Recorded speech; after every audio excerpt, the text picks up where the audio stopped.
Brunch is now being served at your local Twin Peaks. Wake up with the scratch favorites you love and classic brunch drinks that won't break the bank. Contact Twin Peaks for availability and more details. Twin Peaks, eats, drinks, scenic views. Farmers, Theraldson Ethanol is open for corn receiving now through Saturday, 7 a.m. to 5 p.m. for wet and dry corn. That's now through Saturday from 7 a.m. to 5 p.m. for wet and dry corn. Theraldson Ethanol is located at 3549 153rd Avenue Southeast in Castleton. For more information, contact Brad or Doug at 701-347-3321 or visit Theraldson Ethanol online at cmgtheraldsonethanol.com. That's cmgtheraldsonethanol.com. Farmers Mutual of Nebraska, proudly serving Bison Nation with reliable insurance coverage for your auto, farm, and home. Powered by unmatched financial strength and a prompt claim service team, let us put our more than 130 years of industry experience to work for you. Visit fmne.com to contact your local agent for a quote today. Farmers Mutual of Nebraska, always alongside you.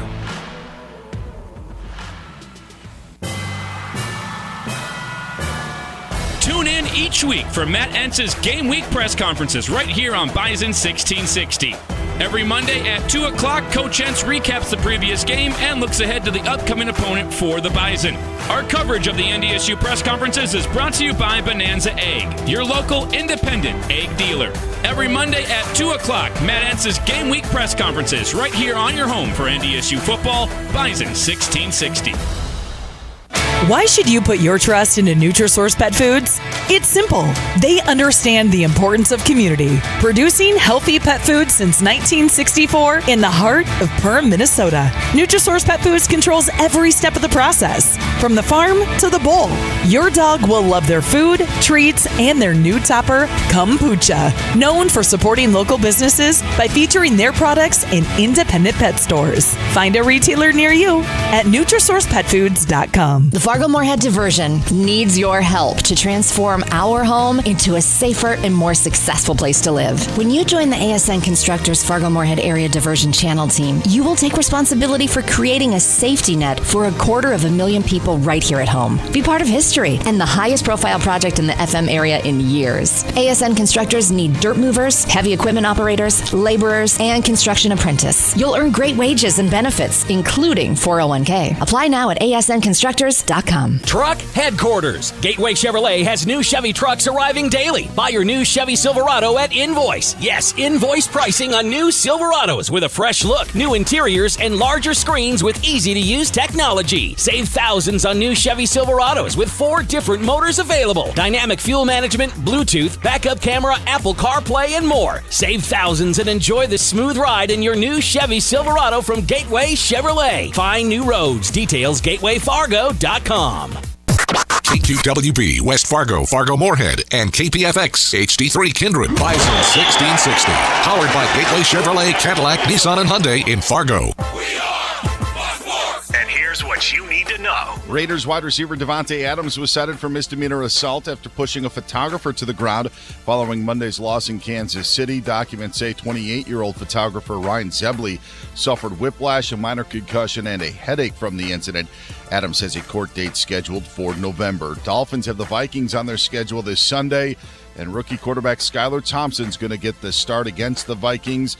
Tua Tagovailoa. Well, here's Mike McDaniel. When talking about this week and playing, I don't see him being active, and I do not plan to have him play. This whole process is a little tricky, and today he's just getting back to playing football for the first time in 2 weeks. Dolphins wide receiver Tyreek Hill expected to face the Vikings despite a foot injury. Cowboys head coach Mike McCarthy says the team is planning on having Cooper Rush start at quarterback again Sunday night in Philadelphia in place of the injured Dak Prescott. I'm Dan Byer. You've got the insiders. How you play today, from this moment on, is how you will be remembered. That's what living is. That's right. The 6 inches in front of your face. Bringing you what you need to know and a whole lot more. Topics you care about, guests you know, and the conversations you came to hear. The Insiders are presented by Proseed. Need seed? Think Proseed. This is your time. Now go out there and take it. Now, here are the Insiders. The Insiders. Rob Hipp and Andy Rickoff. Hey, that's us. That's us, the Insiders. Andy Rickoff, Rob Hipp, we're here with you. Happy Hump Day, everybody. Made it to a Wednesday. Hump Day. Going to the back 9 of the week after today. And getting one day closer to kicking that thing off. Number 1 versus number 2. Fargo Dome, Bison, Jacks, Marker. Supremacy in the Valley. Need anything more to get ready for? I'm ready for it. It's going to be a lot of fun. Looking forward to this game on the weekend and one day closer to it. And I'm looking forward to the tailgate lot. Not just how it looks, but also how it's going to smell, because I know there's going to be a lot of burgers. It's supposed to be decent weather. It might be a good weekend for chili, like a chili cook-off at the tailgate lot, something like that. Like, the smells are going to be just as phenomenal, I think, as the fans out there. Maybe a great weekend for boiled hot dogs. Could be. And hot dog water, right, Micah? Yep, everyone loves hot dog water. You're going to be drinking that hot dog water for the pregame? Hey, dogs will drink that. That's about the only thing on earth that will drink that. Yeah, just about. Pretty close to it. Looking forward to it, getting closer and closer to this game on Saturday. We'll break it down for you a little bit more today as we get ready, completely turning that page from last weekend to this weekend. Obviously, it's about as big as it gets. Number 1 versus number 2. That is actually as big as it gets. You're never going to have 1 versus 1. You'll have 1 versus 2. First time ever it's happening inside the Fargo Dome. And just the second matchup all time in the history of the FCS between number 1 versus number 2 in the regular season. It tells you everything you need to know about this matchup. It just doesn't happen. Just does not happen this way. You would think it would have happened before, because NDSU and SDSU have been good teams, but this is the first time ever they've matched up as 1 versus 2 in the regular season. I mean, you think about that stat for a moment. The first time ever at the Dome, 1 and 2, and then only the second time in FCS history. And the FCS goes back a long way. So that's a lot of history in between that, but it's going to be a great matchup.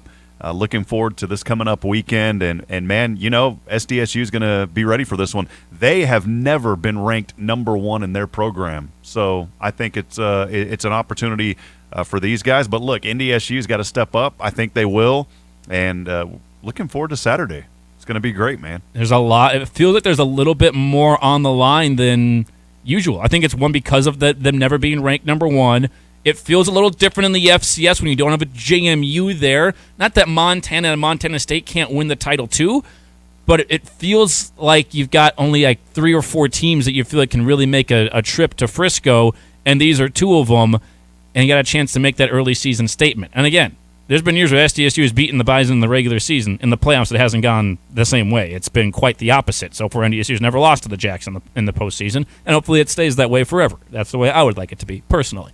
But you feel like the winner of this game sets himself up not just for the Valley, but sets himself up for a top 2 seed, maybe the number 1 seed, because the schedule the rest of the way, there is no Southern Illinois on the schedule for South Dakota State this year. They've already played Missouri State. They've already played USD.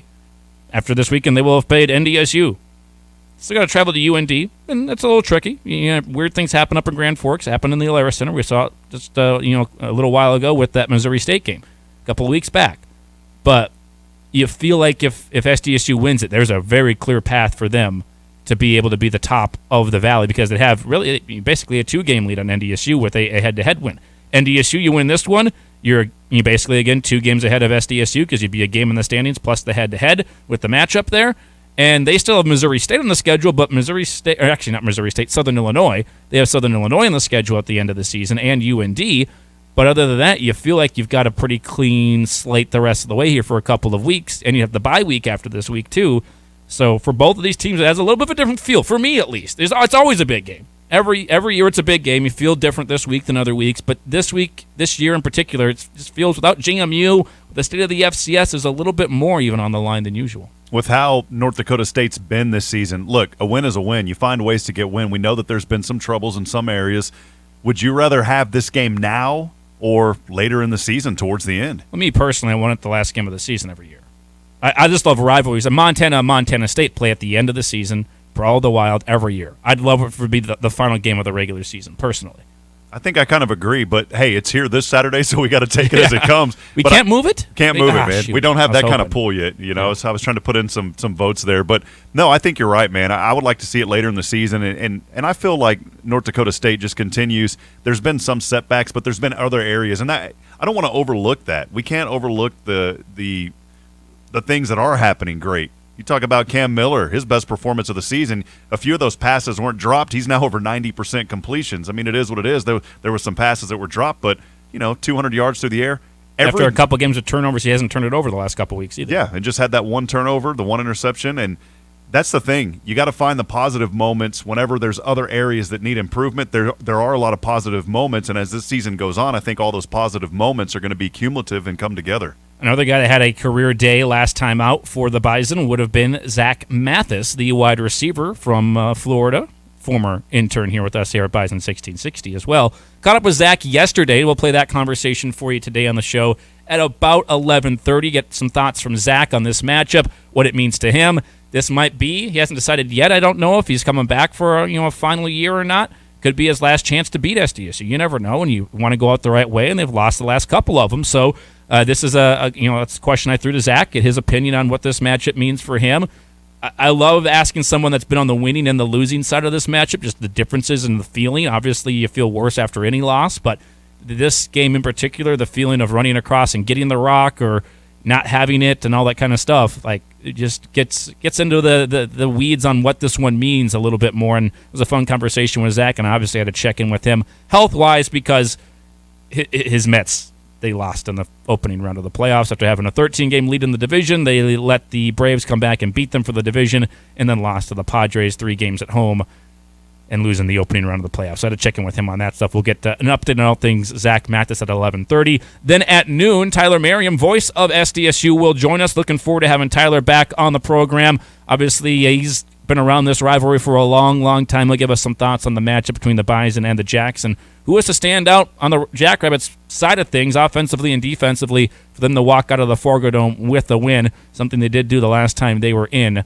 Fargo. So looking forward to having Tyler on for the first time, I believe, with you as well, correct? Yeah, well, here, obviously here, but no, got to chat with him a couple of years ago when I was down at Sam Houston in that ball game. So, yeah, always great to catch up with Tyler in here and just to hear his thoughts and this rivalry, man. You go back, 1903, 113 years. I mean, once you get over 100, it's just whatever. But 113 plus years. I mean, this is incredible, man. This is what college football is all about.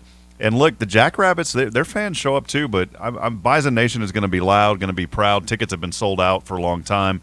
And, it's going to be great, man. I just can't wait to get in there. And everyone's told me, Andy, in that booth, the Papers rumble. I haven't really seen it yet. They said this is the game where you will see the Papers in the broadcast booth rumble when it gets loud. A little vibration, yep. Just a little extra juice to this one. It always is. And looking forward to it completely packed and full in the sold-out Fargo Dome on Saturday. Want you to call into the program as well, 701-476-1660 to call or text. That's the Epic Companies hotline. You can also email us, the Rick Electric email inbox open for you. That's studio@bison1660.com. Let's go to the Epic Companies hotline right now. Mike in Maine on the phone lines giving us a call. Mike, you're on here with the Insiders. How you doing? Hey, guys. Hey, it's cool to be on the air. I have another question about Bison football. Last year at this time, exactly 1 year ago, the Bison were undefeated. Their only loss last season didn't occur until November. Fast forward to the present, the Bison are now 5-1. At this point into the season, how good of a team do you guys think the Bison are now compared to how good of a team they were exactly 1 year ago? Okay, thanks, Mike. Appreciate the call. It's always difficult to compare teams, and to do that, it's a dangerous proposition because people will do it with the national championship teams, which one's the best one, and they each have their own strengths and own weaknesses, quote-unquote, but things that they're just better at than the other championship teams. The other thing is, undefeated at this point last year, didn't face an FBS team last year. You faced an FBS team this year. That's the only loss. Still undefeated against the FCS. I think if we were to go back last year, I remember there being people around this time of Quincy missing some throws, that kind of stuff, and then you get Cam Miller comes in, and there's question marks at quarterback, and okay, we're running a quarterback run game is great, and the running backs are really good, even though they're banged up, but man, we're just not passing it quite enough, not hitting Christian Watson some of those deep balls. It actually had a little bit of a similar feel a year ago than as it does right now, Micah. Heading into Week 7 last year, that was going into the Missouri State game. So there were some inconsistencies on offense last year, and they got fixed. Part of it, maybe Cam Miller came in and he started on a hot streak, but it was maybe around this time, that's when the team started figuring it out, and really you saw the improvements, and they carried that into the playoffs last year. Yeah, me not being here last year, but keeping up with the Bison, I think the one thing that stands out this year is just the rush defense. Only giving up those 4 games last year of 100-plus yards rushing. We've done that in every single game. But again, we found other ways to win. We found other ways to score.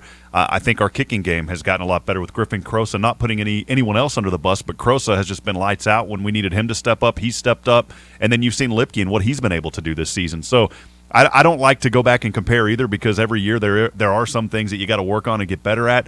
But look, man, I think that this team is primed. I'm always going to speak as positive as I can about the Bison, because I see a lot of strengths that are going to be successful in this matchup. And I think we're going to see another huge running game. We're going up against an Isaiah Davis, though, that he's also getting better on the flip side as the running back for SDSU. He's phenomenal. He's a really good running back. I control him this weekend if the Bison want to have a chance, no doubt. I would say last year, run defense was better than it is this year at this point of the season. I'd also say this year's pass defense better than last year's pass defense at this point of the season.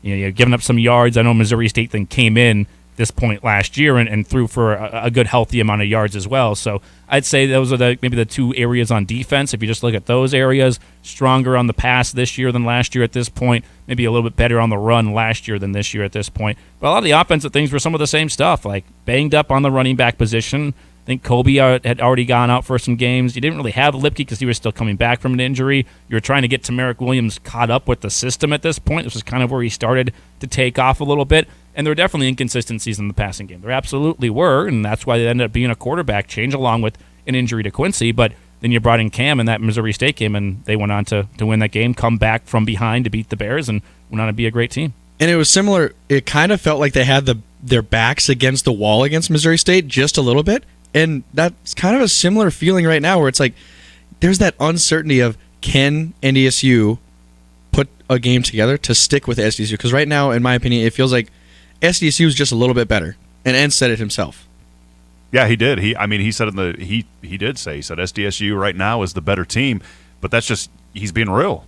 But here's another thing, too, and correct me if I'm wrong, Mark Gronowski did not play last year, their quarterback. Correct. He was coming off the injury that I witnessed firsthand there in that national championship game versus Sam Houston. He did not play at all last year, so now they've got a Gronowski that appears to be back to near 100% the way he's been playing this season so far. Yeah, and looks good. It looks like he's I'd say early on maybe not trusting the knee or the ankle and trusting the process of healing up, but now it looks like he's back to more of that full strength and trust in everything that the body's going to react the way it should. And he's a dangerous player. He was a couple of years ago in that spring season. He's still been dangerous this year. He's an accurate passer, got a good arm, and he's a little bit of that dual threat that we saw, go back to Jaden DeLora a bit with Arizona. We got that dual threat quarterback aspect to him. Not quite the same athlete as DeLora, but he can run it. He can sling it.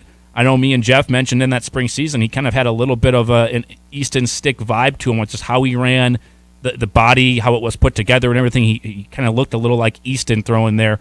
In Easton's early years, Easton became a much better passer towards the end of his career, and I think Gronowski has some work to do in that area, but he's accurate. He gets enough through the air, and then he can hurt you on the ground. And we pride ourselves so much on Code Green and how great they've been, but South Dakota State is holding their opponent 60 less yards per game. That's top in the Valley at 228.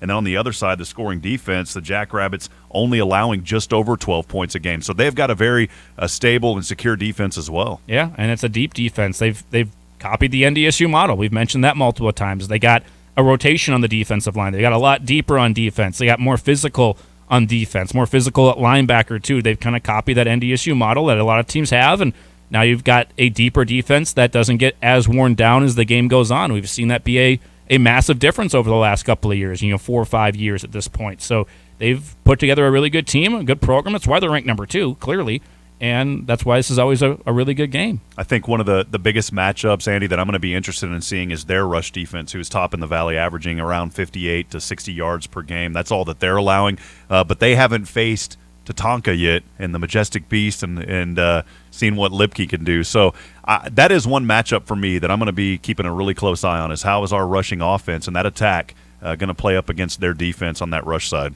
Yeah, and I think in some games, speaking with Tyler Roll, like the Arizona game, I think it's a good reference point. Against Arizona, you were okay early on these are 2 or 3 yard runs because they're going to turn into 5, 6, 8, 10-yard runs late in the third into the fourth quarter, and you were still in that game. You were right there. I'll be interested to see, early on. I expect both teams to be able to slow down the running game early on. I think they know what the other team wants to do. They kind of know how they scheme things up, and I think both teams would do a decent job of slowing down that rushing game early on. It's who's able to do it for an entire game, and at one point, does one team pull away? Does it get to a point where you can't rely on your running game? Does SDSU get up by 2 scores? Does NDSU get up by 2 scores? And now you need to lean on the passing game a little bit more. That'll be very interesting to me, how these teams react if the game gets to 10 points in the first quarter or early in the second. Does that change how the philosophy goes? Because points are at a premium when these two teams meet up. Yeah, and you got to wonder, too, we talk so much about the next man up mentality, and so during their preparation during the week, are they focusing? Obviously, they're not going to focus on 1 or 2 single players. They're going to look at our rushing unit as a whole. But we saw what Tamarick Williams did last week in his career day with 3 touchdowns on the ground, 145 yards.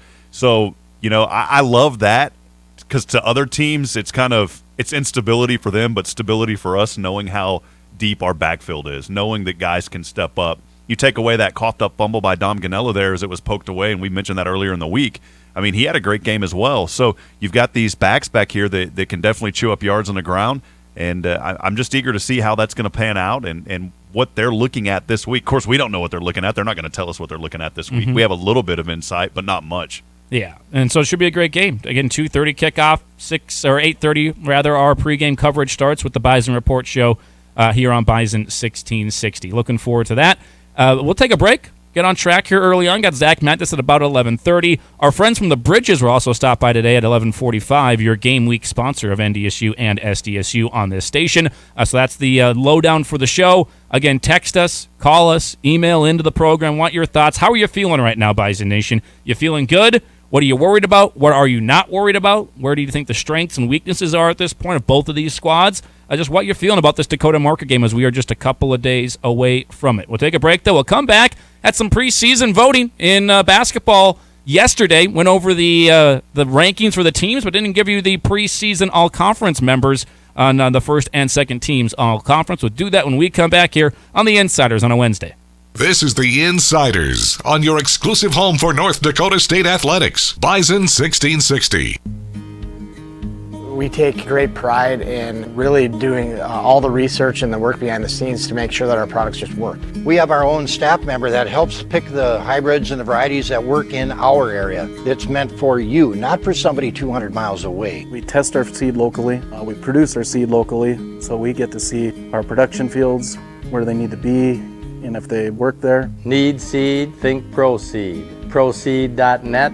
Great seed at a reasonable price. Are you ready for game time? Football and Fireball is a match made in heaven. And by heaven, of course, we mean Twin Peaks. Spice things up next game day with a shot of their favorite cinnamon whiskey. But first, kick off your game day with brunch. Get a good base to cheer on your favorite team. Brunch is now being served at your local Twin Peaks. Wake up with the scratch favorites you love and classic brunch drinks that won't break the bank. Contact Twin Peaks for availability and more details. Twin Peaks, eats, drinks, scenic views. Just as the Bison are champions on the field, Todd Cattermas with Beyond Realty is a champion in real estate. When it comes to buying or selling a home, Todd knows the market and will guide you through the entire process. Choose someone you can trust. Call Todd Cattermas with Beyond Realty today at 701-371-4234 or visit him at Beyond Realty, 4832 Amber Valley Parkway in Fargo. Todd is a proud partner and the preferred realtor of NDSU Athletics. Todd Cattermas with Beyond Realty. Moving the herd, one home at a time. Corwin Ram has the region's largest selection of new trucks in stock and ready for immediate delivery. During Ram Power Days, get financing as low as 0% on a new Ram 1500 Bighorn Crew Cab. Need more power to get the job done? Trade in your current vehicle and receive $1,500 in trade assistance on a new 2022 Ram 2500. With up to 20,000-pound towing capacity, it's never met a job it can't handle. Shop Corwin Ram today. Online at corwinauto.com. The Fargo-Moorhead Diversion needs your help to transform our home into a safer and more successful place to live. When you join the ASN Constructors Fargo-Moorhead Area Diversion Channel team, you will take responsibility for creating a safety net for 250,000 people right here at home. Be part of history and the highest profile project in the FM area in years. ASN Constructors need dirt movers, heavy equipment operators, laborers, and construction apprentice. You'll earn great wages and benefits, including 401k. Apply now at asnconstructors.com. Bourbon lovers are a distinctive distinctive group, embracing the differences from other spirits, all while expecting the rich variation of a good whiskey. That's why the Fistful of Bourbon folks, who have over 100 years of whiskey blending experience, are born to serve to those lovers of good bourbon, creating the masterpiece of blending 5 distinct bourbon whiskeys, sweet, balanced, and floral, with notes of cinnamon and licorice and buttery toffee. Fistful of Bourbon delivers a smooth, rich, full-fisted flavor like all top-shelf bourbon whiskeys should. See it all at fistfulofbourbon.com. Please consume Fistful of Bourbon responsibly.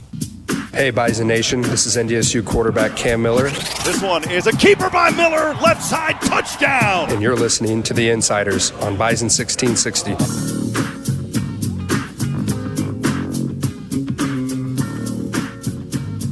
Welcome back into The Insiders.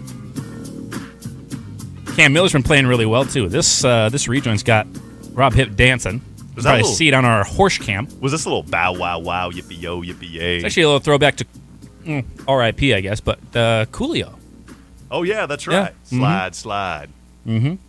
I'll leave it at that. Micah, do you know Coolio? Right? Yep, I've heard his music. Paradise. I know there was a discrepancy with music last week on the Bison Tailgate show with you. There was somebody you didn't know that Brad was shocked you didn't know. Yeah, so there was. I want to make sure you got Coolio. I figured you did. Want to make sure. But welcome back in. Insiders, Rob, Andy, Micah, gang's all here. Excited for it. Our road to the ring, next up on that one, the next opponent, next obstacle for the Bison is, of course, SDSU. And our road to the ring is brought to you by Schmidt's Gems and Fine Jewelry. Schmidt's Gems and Fine Jewelry has a long history and reputation for quality workmanship and rock-solid pricing. Whether diamond engagement rings, custom jewelry, or repairs, let Brenda and the team at Schmidt's Gems and Fine Jewelry create a legacy for your family.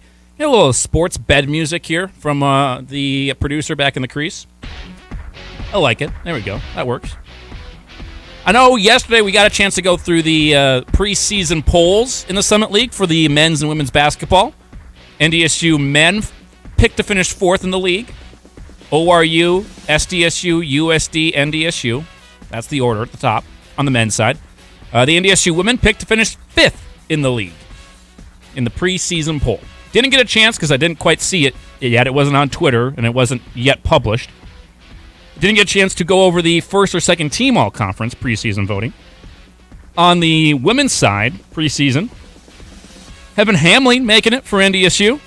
So I said she was probably one of those somewhat borderline. When I saw the voting, there's a lot of players that left the Summit League on the women's side. Graduation, and then just a lot of coaches moving around, which led to a lot of player movement, too. Once I saw the players to vote for and I actually went through it again, I was going to be a little surprised if she wasn't on the first team. Thankfully, she is. That is someone that is on there for the first place voting. I looked through the rosters just randomly, and I was like, you know what? I feel like there's a lot of players that aren't on their teams, not a lot of great returners. So I thought Heaven Hamling should be one, and she is going to be a first team, or she is a first team All-Summit League preseason player on the all-conference team. Also, Peyton Burkhardt, South Dakota State. Tirza Moore, Oral Roberts, Paige Meyer, South Dakota State, Maya Selland, South Dakota State. Maya Selland, by the way, picked to be the preseason Summit League Player of the Year. So there's your first team All-Summit League on the women's side. And then on the men's side, no other NDSU players, by the way, on the second team All-Conference for the women either. There was some different players, some returners. We'll see how that goes as the season goes along. I think there's a couple of players that, just some of the transfers in, one of the Abbeys, a couple of the Abbeys could play a big role and be on that second team all-conference by the end of the season. So we'll see how that one plays out. On the men's side, ORU was picked as the favorite to win the league. They were picked number 1. Behind them was SDSU, then USD, then NDSU. Preseason All-Summit League first team members, Max Asmus, no surprise. He is also the Summit League Player of the Year in the preseason. He's been an All-American watch list guy, too. I don't think it's any surprise. The only surprise for me is that he's still at Oral Roberts. It's been 2 years where we thought, okay, he had a massive showing when ORU made it to Sweet 16 or Elite 8, whatever that was a couple of years ago. I think it was a Sweet 16. And he was a massive reason for that. I thought he was going to be gone to a Power 5 team that year. Kevin O'Banner went to Texas Tech and had a great year. And I think improved his stock a little bit. Max Asmus came back to ORU. Then again, after this last year, had a great year again and has come back to ORU. Nothing. I'm not trying to put down ORU. I just think in terms of the NBA draft hype and going somewhere where you could get more recognition, a better chance to get into the NCAA tournament again, I thought Max Asmus would have been somewhere else by now, personally. What do you think about, the transfer portal and just how that's opened up to allow players to kind of go where they want? Exactly. And you see that happen, but I like the loyalty. I like that dedication to the team, and you know what? He's a big reason why they're there, and he's obviously going to get more playing time playing for that school than if he did go somewhere else. He is on the first team All-Summit League. No surprise there. Also joining him, Luke Apple, South Dakota State. Very good big man, and without having Douglas Wilson, he's going to get a lot more of the ball fed to him. He is definitely a presence down low for the Jacks.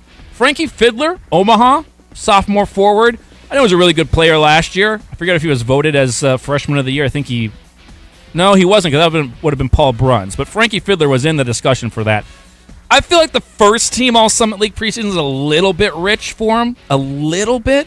I know there's also some transfers in. It's hard to vote for a transfer for preseason because he hasn't played in the league yet, all that kind of stuff. I thought Frankie Fiddler, first team All-Summit League, was a little bit of a stretch. Trenton Masner, Western Illinois, was a very good player last year. He's probably one of those borderline first to second. First guy on the second team, last guy on the first team, in my opinion. Zeke Mayo, South Dakota State, sophomore guard, very, very good. And he's going to have a bigger role without Baylor Shireman there this year for the Jacks. And then Grant Nelson, as he should be, is on the first team All-Summit League preseason list. Grant Nelson, the junior forward, 10.5 points per game, 4.5 rebounds, and 1.7 blocks per game a season ago. I believe the blocks led the Summit League in that category. And he's going to, those numbers will probably go even further up, other than maybe the blocks. It's hard to get more than 1.7 a game, but he's going to score more points. He's going to get more minutes, more rebounds, more assists. He's going to be relied on a whole lot more this year. So definitely a preseason. I mean, if you're ranking preseason players, player of the year guys, like who's on that watch list, Max Asmus is definitely one. Grant Nelson might be number two because Luke Apple, Zeke Mayo, and they've got Matthew Moores. They got some other guys on that team. They're going to kind of split stuff up there for SDSU. Grant Nelson might be your second guy on the list, right behind Max Asmus, because of what he's going to mean to the team this year and what those stats could look like for Grant. And obviously, he's just been a really good player. Nobody else on the second team for NDSU either. Mason Archambault, South Dakota. Isaac McBride, Oral Roberts, Cruz Perro Hunt, South Dakota. AJ Plitzewhite, South Dakota. And Tevin Smith of Denver round out the second team all-conference on the Summit League side for the men. And I'd probably put one of those USD guards on the first team ahead of Frankie Fiddler. Personally, that's just how I would rate it. They got a ton of great guards. Might struggle a little bit down low. So they got Comateros, who is good, but I don't think they have a ton of depth there. But they've got the guard play with Plitzewhite, Cruz Perro Hunt, Archambault. You got Paul Bruns that went over there now, too. Like, they've got plenty of talent at the guard positions, no doubt about it. If there was a first-team All-Summit League names, Frankie Fiddler makes that team. Oh, clearly. Yeah. He might be Player of the Year. Player of the Year for names. Just off names, he's probably up there for Player of the Year, no doubt. Frankie Fiddler is a great name. And he was a good player. I'm not trying to say he wasn't a good player. I probably would have put him on the second team. But I thought first team was maybe just a little bit rich for him, in my personal opinion, because I've seen, just the work of Archambault, Cruz Perro Hunt, some of the other guys that has led to being a top 4 seed, and Omaha had a pretty down year a year ago. But a good player, and hopefully Omaha gets a little bit better this upcoming season. He will definitely be a key piece to that if Coach Crutchfield, first-year head coach at Omaha, is going to lead things for him. Obviously, our old friend Kyan Brown down there as an assistant coach, too, for that Omaha program. So there you go. That's how it looks on the first and second teams on the men's and women's side. Evan Hamlin and Grant Nelson, first-team honors on the preseason. Good to see them on there, and the media votes on those, but good to see them on there, and I'm expecting a good season. I don't put a whole lot.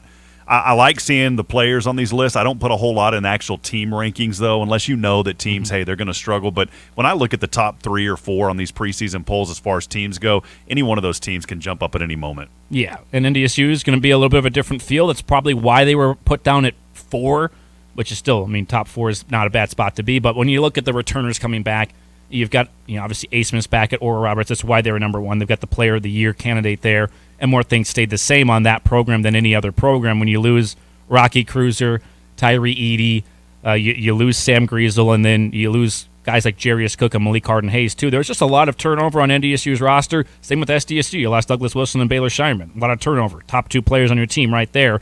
So I think that's the reason ORU is at the top. More things stayed the same with SDSU. USD picked up a lot of talent by getting Plitzewhite back and then Paul Bruns, too. So I think that's why they were 3rd.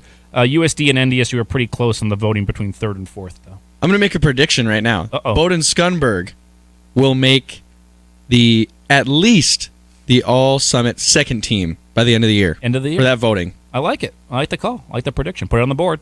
It's on the board. Okay. I'll put it on there right when we go Put to it break. on the board. Going to make them write those things down so we can start keeping track of a record for Micah Bindi. I don't mind it.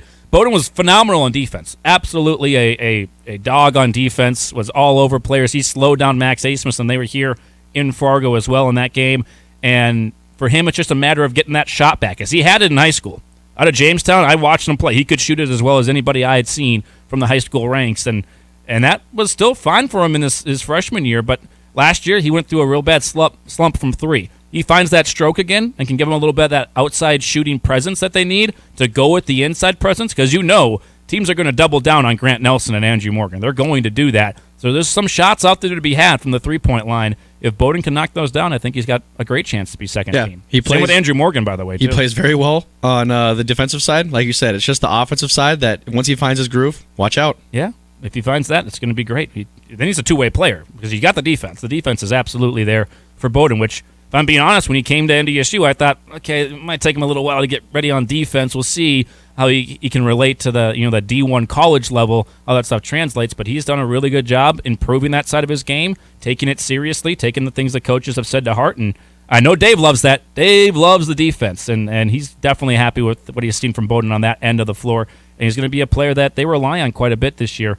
not just in terms of points and production, but from a leadership aspect as well, because he's one of those guys that, one, is still on the team, but also now multiple years in this program. He's going to have to lead the way for some of the younger players that we're going to start seeing this season for the Bison on the basketball court. Take a break, though. We'll come back. My conversation with Zach Mathis, senior wide receiver for the Bison. Play that for you when we come back here on a Wednesday on The Insiders. Hear the herd here.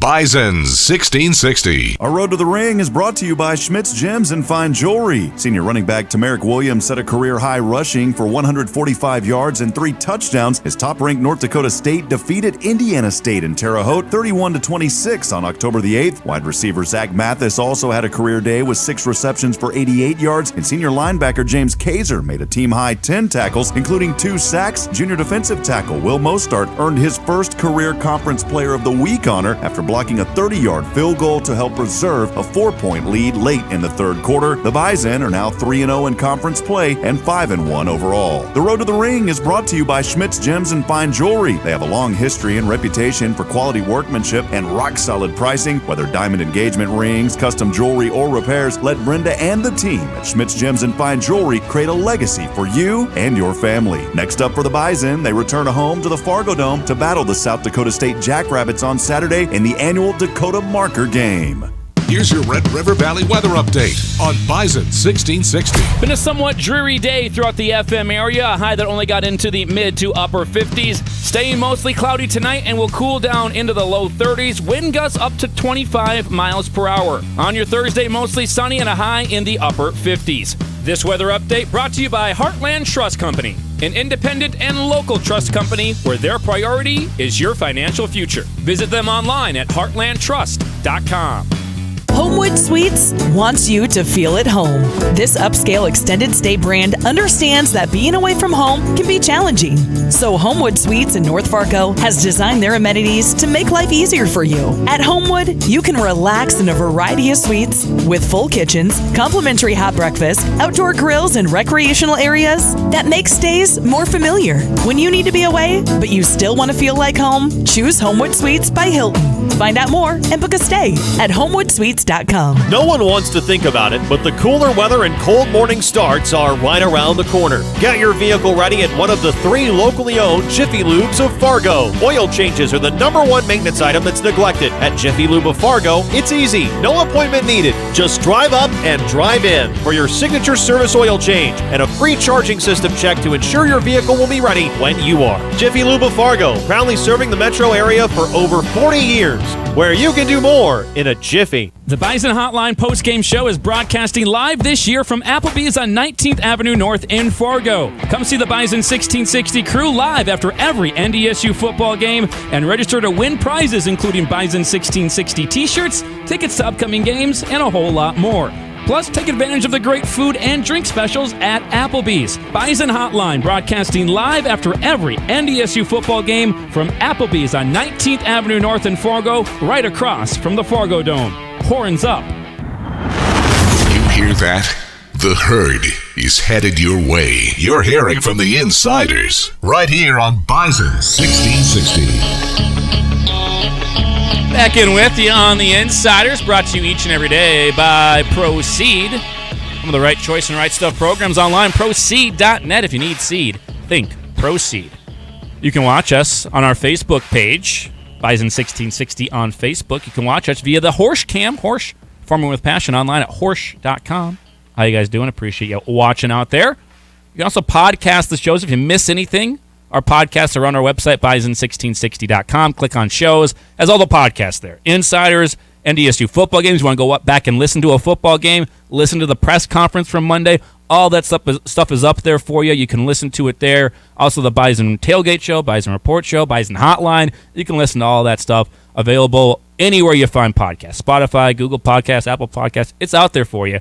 Thanks to Spreaker, which has been a great addition to Bison 1660. Find those highlights that start giving you goosebumps. Yeah. You just wanted to say that because you're the one that cuts the highlights. I know. I cut them, and I feel like I do a beautiful job. Yep, self-promotion. It doesn't have my name on it, though. It's got Bison 1660. How's the face feeling, by the way? It's feeling fine. Got a little 5 o'clock shadow? It's got the shadow now. A little bit of the pokiness, but it'll come back quick.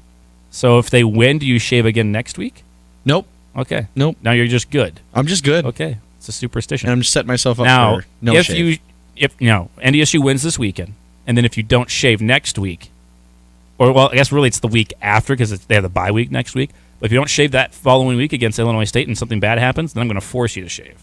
Okay. For the next one. We can do that. Okay. Because that's the superstition in me coming out. You're going to have to at that point. The clean slate shave. Mm-hmm. Clean slate, clean shave. Clean week.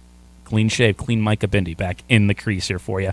By the way, we're here inside the Theraldson Ethanol Broadcast Center, and all of our game week coverage of NDSU and SDSU is brought to you by the great folks at The Bridges, online, bridgesnd.com. Whether you're a student or a parent of one, find the perfect living space that has a controlled access, fun environment, affordable prices, and is steps away from local colleges as well. Sign a lease for the 2023-2024 school year, and all application fees are waived. The Bridges has thought of everything for a better lifestyle for you or that kid that's moving into the Bridges and wants to find a spot around campus. All you got to do is go to the Bridges because they got a fitness center, outdoor courtyard with grills, pizza oven, fireplaces, beanbag toss areas, and so much more, plus an indoor gaming area with ping pong, pool, shuffleboard, and so much more, plus that automated convenience store, the giant vending machine in there has a little bit of everything. If I lived there when I was in college, I would have had tons of the massive cinnamon rolls that are in that automated convenience store, and probably wouldn't look the same I do right now. Shout out to the parents, though. Controlled access to the building, on-site security staff, too, individual leases, so no need to worry about roommates not paying their portion of the rent, and their home is fresh, clean, and welcoming. So don't fret if you're a parent out there and you got a kid that is looking for a spot to live around NDSU. The Bridges is a great spot for it, but not just student housing. They are also available for anybody else that wants to move into the Bridges. You can take a tour today online at bridgesnd.com. Well, yesterday got a chance to catch up with a couple of players for NDSU, but one of them was Zach Mathis, the senior wide receiver for the Bison. I'd ask him first off, hey, it's marker week. You've played in a couple of these ones. When this game rolls around, it always means a little bit more.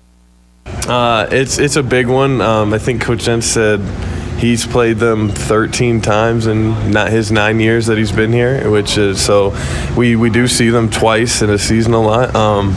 Haven't gone with the way we've wanted the past 2 years, the spring, I guess 2 years. So looking to change that. A lot of enthusiasm in the locker room and on the practice field this week. We all know there's some extra juice for this one.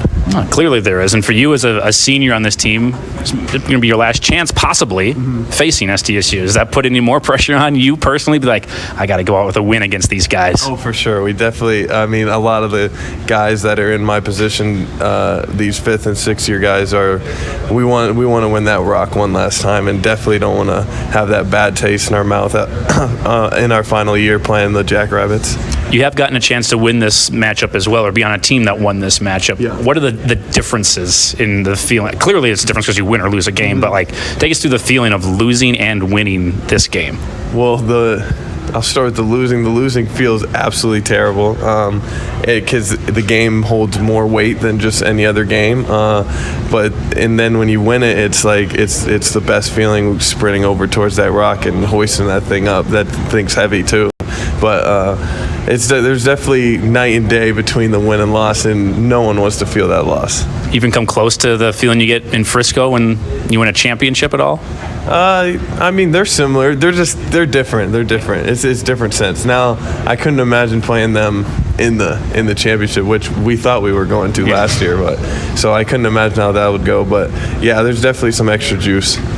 For you personally, 88 yards last week, 6 catches, both career highs for you. Do you feel like you're, again, just continuing to take steps in the right direction and prove you can be a number 1 receiver on this team? Yeah, I mean, feels good. I think it was just Cam played a great game, and he threw me some great balls to give a chance to go make a play on it, and partly the play calling and coaches putting me in spots to be successful. It was a lot of fun to do something like that last Saturday.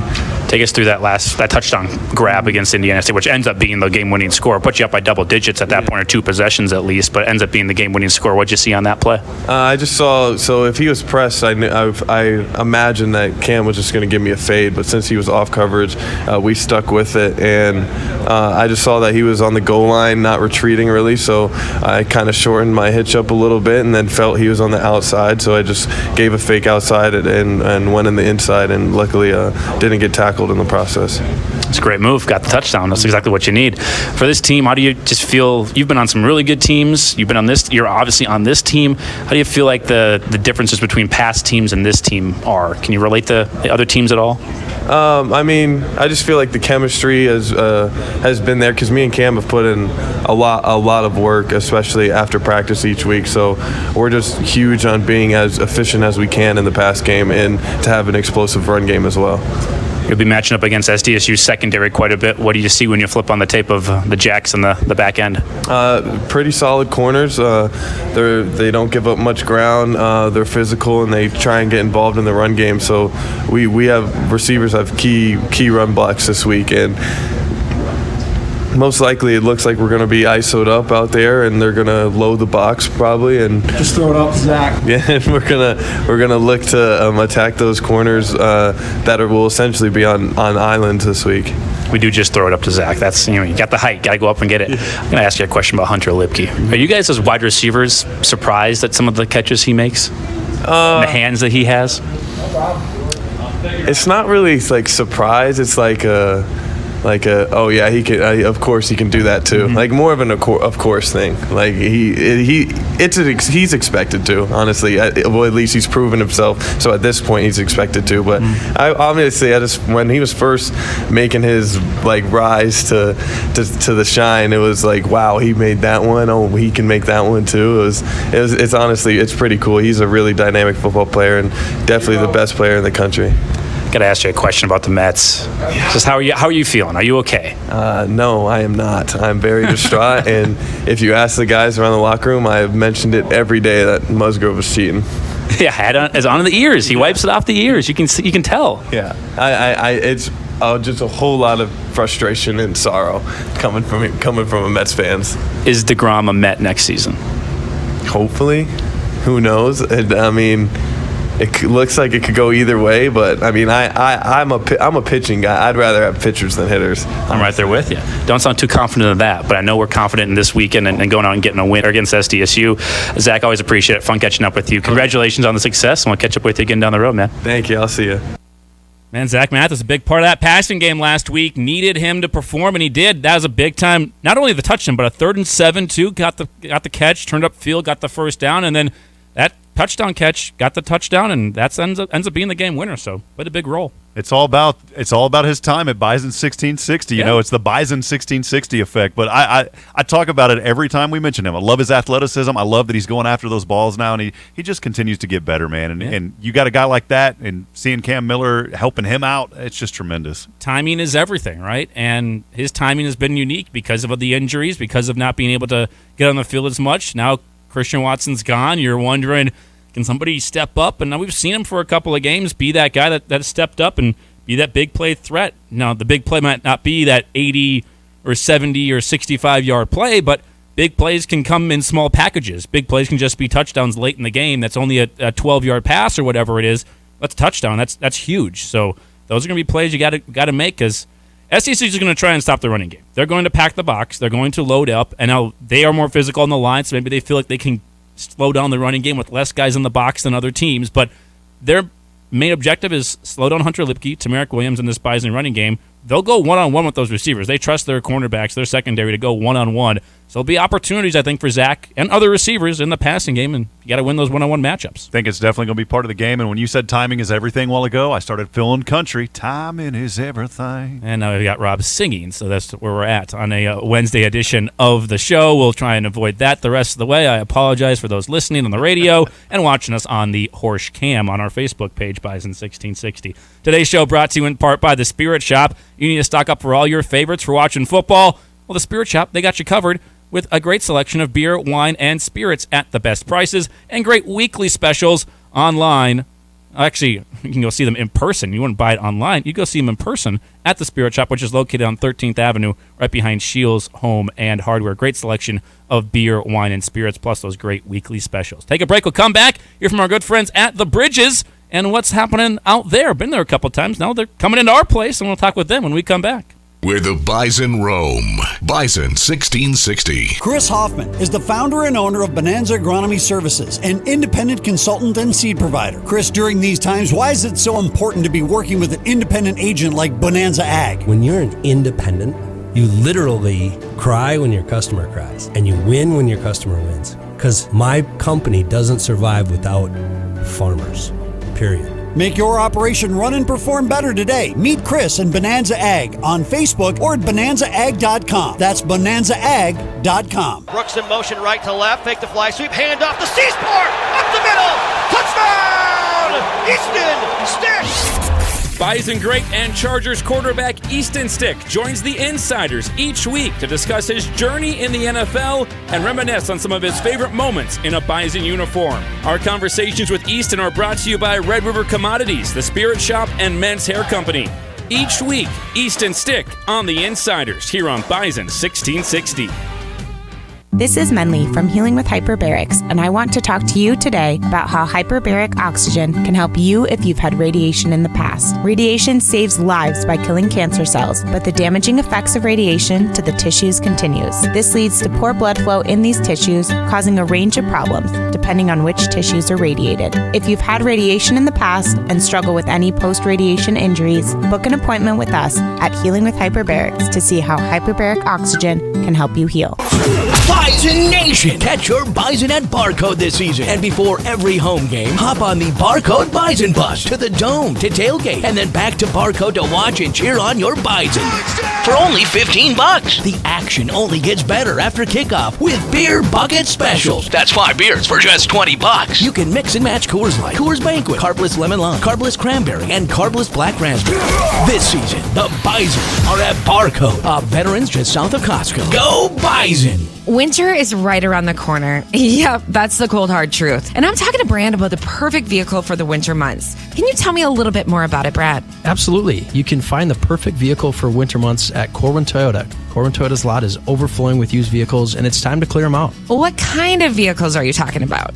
At Corwin Toyota, you'll find the biggest selection of used cars, trucks, SUVs, and vans, all makes, all models, and all priced to sell. That sounds awesome. Can you tell me a little bit more about these pre-owned vehicles? Well, let me tell you more about our huge selection of certified pre-owned Toyotas. It's the next best thing to new. Certified pre-owned vehicles come with an exceptional warranty coverage. Each unit undergoes a 160-point inspection to ensure only the best receive the certified seal of approval. So get ready for the winter months with Corwin Toyota. Thanks so much, Brant. Check out the biggest selection of used cars, trucks, SUVs, and vans, all makes and models, and all priced to sell at Corwin Toyota. Shop Corwin Toyota today or head on over to CorwinToyota.com.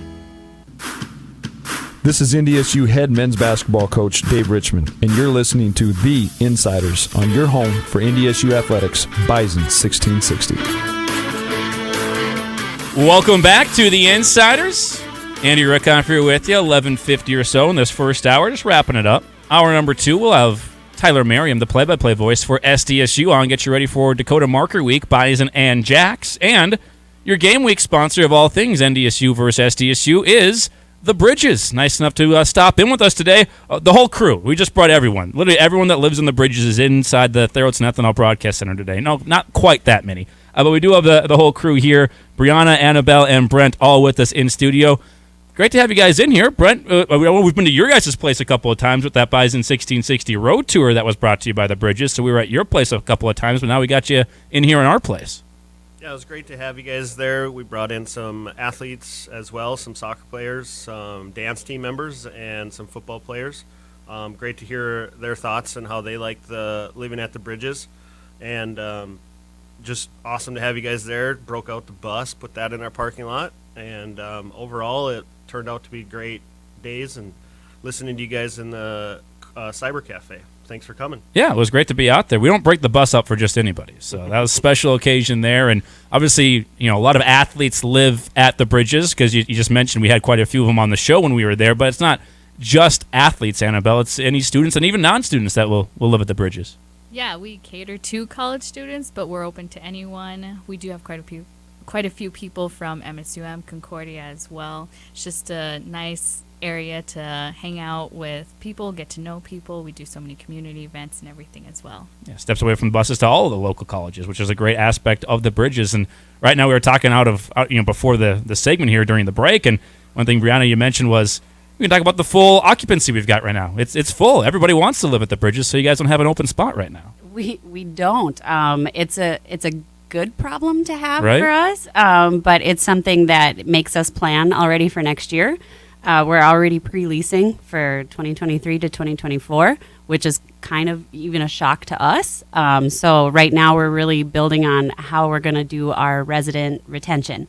So we're amping up for all of our renewals right now. Yeah. And if you sign that lease for 23-24, all the application fees are waived. So get on that right now, right? For new applicants, yes. For our current renewals, we're offering them to lock in at their current rate. Okay. Which is kind of a really good deal. So, Yep, they're announcing it today. They can lock in at our current rate today at where they're at. And, hopefully we get a lot of them to commit.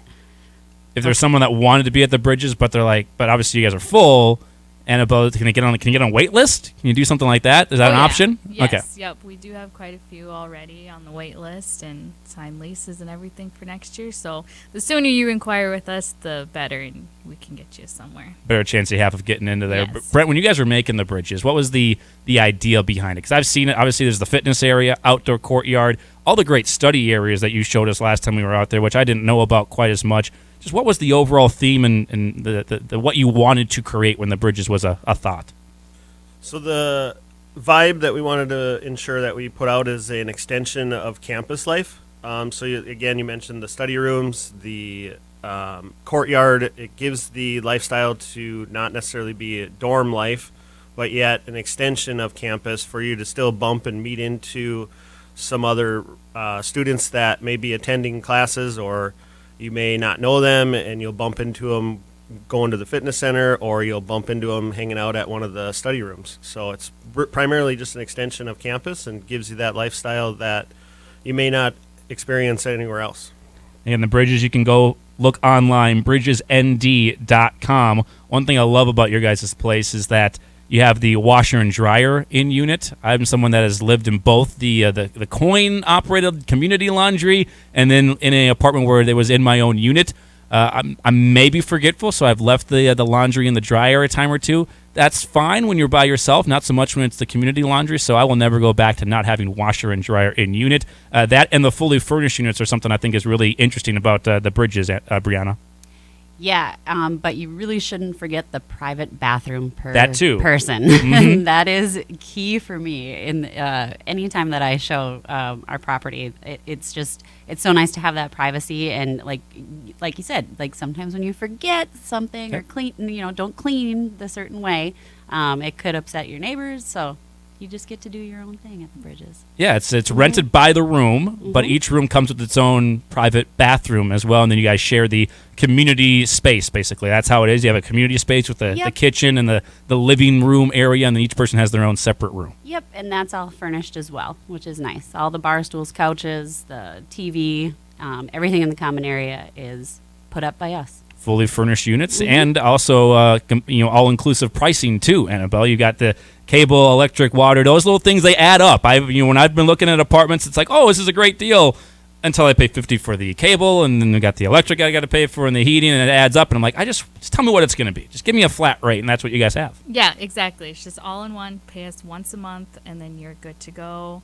We have high-speed internet, Wi-Fi, cable, like you said, and then heat and electricity. We're taking care of. We make it as easy as possible. Ease of mind, which is a very big thing. I know you've been mentioning wanting to retain your current occupants, and one thing you do for that is appreciation for them, and you got an appreciation week coming up, right? We do have an appreciation week. Actually, you guys kicked off our last big event when you were there for your show, and then we didn't get Rob in the silent disco, the quiet clubbing event. We wanted him to get to the quiet club. I didn't think it was going to take off, but it actually worked out. It was a lot of fun. We had a really fun day with a bunch of tenants. Gave away a lot of prizes. Had a lot, food trucks there, lots of giveaways. So it was a great day. But yes, we're leading into an appreciation week of our tenants, which we like to do kind of around that time where they're studying really hard for their, been there. Getting really there. Yeah. So we try and faking like I was studying hard. We give them a lot of good free food, and they seem to like that. So, that's coming up here at the first week in November. Awesome. Brent, you think about maybe adding a floor to it? I mean, you're full occupancy. You can just add another floor on top? Is that a thing we can do? Or Nope. We cannot go with floor. However, we could maybe do a rooftop hangout area, but I can't speak too much about it. It takes some permitting and some questioning, but if we get full next year, it is a possibility to spend some money. So just to build a whole nother facility, then whole nother bridges. Right. Since you guys are full in this one, just build a whole. I'm sure it wasn't a difficult process or anything. Just build a whole nother one. That's we'd love to build another one just to the south of us. It'd be a great another extension, segue into the bridges too, or Bridges Junior. Yeah, the junior bridges. That'd be great. With a bridge between the two of them, which would be even better. Yes. Me personally, I think. Well, we appreciate you guys being a sponsor with us, not only on the road tour, but also this week for NDSU, SDSU. We're going to get you guys at the game. And this is a big one. You got to be at the game, right? Yes, SDSU rivalry, and see what we can come up with. Hopefully we destroy them. I have some relatives that live in the South Dakota area, and they're coming up for the game, so hopefully they're not wearing blue and yellow. And a little family trash talk on the line in this one. So make the stakes even higher for this week, no doubt about it. Well, we appreciate you guys coming in. Thanks for joining us for a little bit, and looking forward to talking more about the bridges and everything you guys got going on. Hopefully you stay full occupancy out there, too. We aim to. That's for sure. It's more fun when we're full. Thanks for coming in, guys. We'll take a break. We'll come back. Hour number 2, we start things off with Tyler Merriam, play-by-play voice of the Jackrabbits, next. Proceed Experience is the people that we're working with, the hands-on. We're not a super large company, but we're a hands-on dealing with customers. I know most of these fields because of the time I've been covering this area. In many cases, I've covered with up to the third generation of operators on the farm, from grandpa down to the son that's being handed over to now, and we build our business on service. You take care of the customer and they take care of you. Need seed? Think Proceed. Proceed.net. Great seed at a reasonable price. Our Road to the Ring is brought to you by Schmidt's Gems and Fine Jewelry. Senior running back Tamarick Williams set a career-high rushing for 145 yards and 3 touchdowns. His top-ranked North Dakota State defeated Indiana State in Terre Haute 31-26 on October the 8th. Wide receiver Zach Mathis also had a career day with 6 receptions for 88 yards, and senior linebacker James Kaiser made a team-high 10 tackles, including 2 sacks. Junior defensive tackle Will Mostart earned his first career Conference Player of the Week honor after blocking a 30-yard field goal to help preserve a 4-point lead late in the third quarter. The Bison are now 3-0 in conference play and 5-1 overall. The Road to the Ring is brought to you by Schmidt's Gems and Fine Jewelry. They have a long history and reputation for quality workmanship and rock-solid pricing. Whether diamond engagement rings, custom jewelry, or repairs, let Brenda and the team at Schmidt's Gems and Fine Jewelry create a legacy for you and your family. Next up for the Bison, they return home to the Fargo Dome to battle the South Dakota State Jackrabbits on Saturday in the annual Dakota Marker game. Fall is about tradition. Tradition on the field with Bison football and tradition in the cooler with Bud Light, the official beer of the NDSU Bison. When you're enjoying a clean sack or a perfectly timed touchdown pass, let the crisp, cold, clean taste of Bud Light tackle your taste buds. The only bigger crowd pleaser on Saturday is another Bison win. Whether it's in the tailgate zone, a couch gate at home, or inside the Fargo Dome, the Bison go best with Bud Light, the official beer of the NDSU Bison. Please drink responsibly, never drink and drive. I'm Emily. I had my LASIK surgery here at Vance Thompson Vision. Being in the healthcare field, the highest technology is huge for patients. For me, that was the leading choice and why I chose to go with Vance Thompson Vision. Life without glasses in the operating room has been incredible for me. There's no more fogging, there's no more having issues with my glasses sliding down on my face. It's been great for me. Call 877-522-EYES to schedule a free consultation. Truck Headquarters. Gateway Chevrolet has new Chevy trucks arriving daily. Buy your new Chevy Silverado at Invoice. Yes, Invoice pricing on new Silverados with a fresh look, new interiors, and larger screens with easy-to-use technology. Save thousands on new Chevy Silverados with 4 different motors available. Dynamic fuel management, Bluetooth, backup camera, Apple CarPlay, and more. Save thousands and enjoy the smooth ride in your new Chevy Silverado from Gateway Chevrolet. Find new roads. Details gatewayfargo.com. KQWB West Fargo, KPFX HD3 Kindred, and K224FD Fargo. Bison 1660, powered by Gateway Chevrolet, Cadillac, Nissan, and Hyundai in Fargo.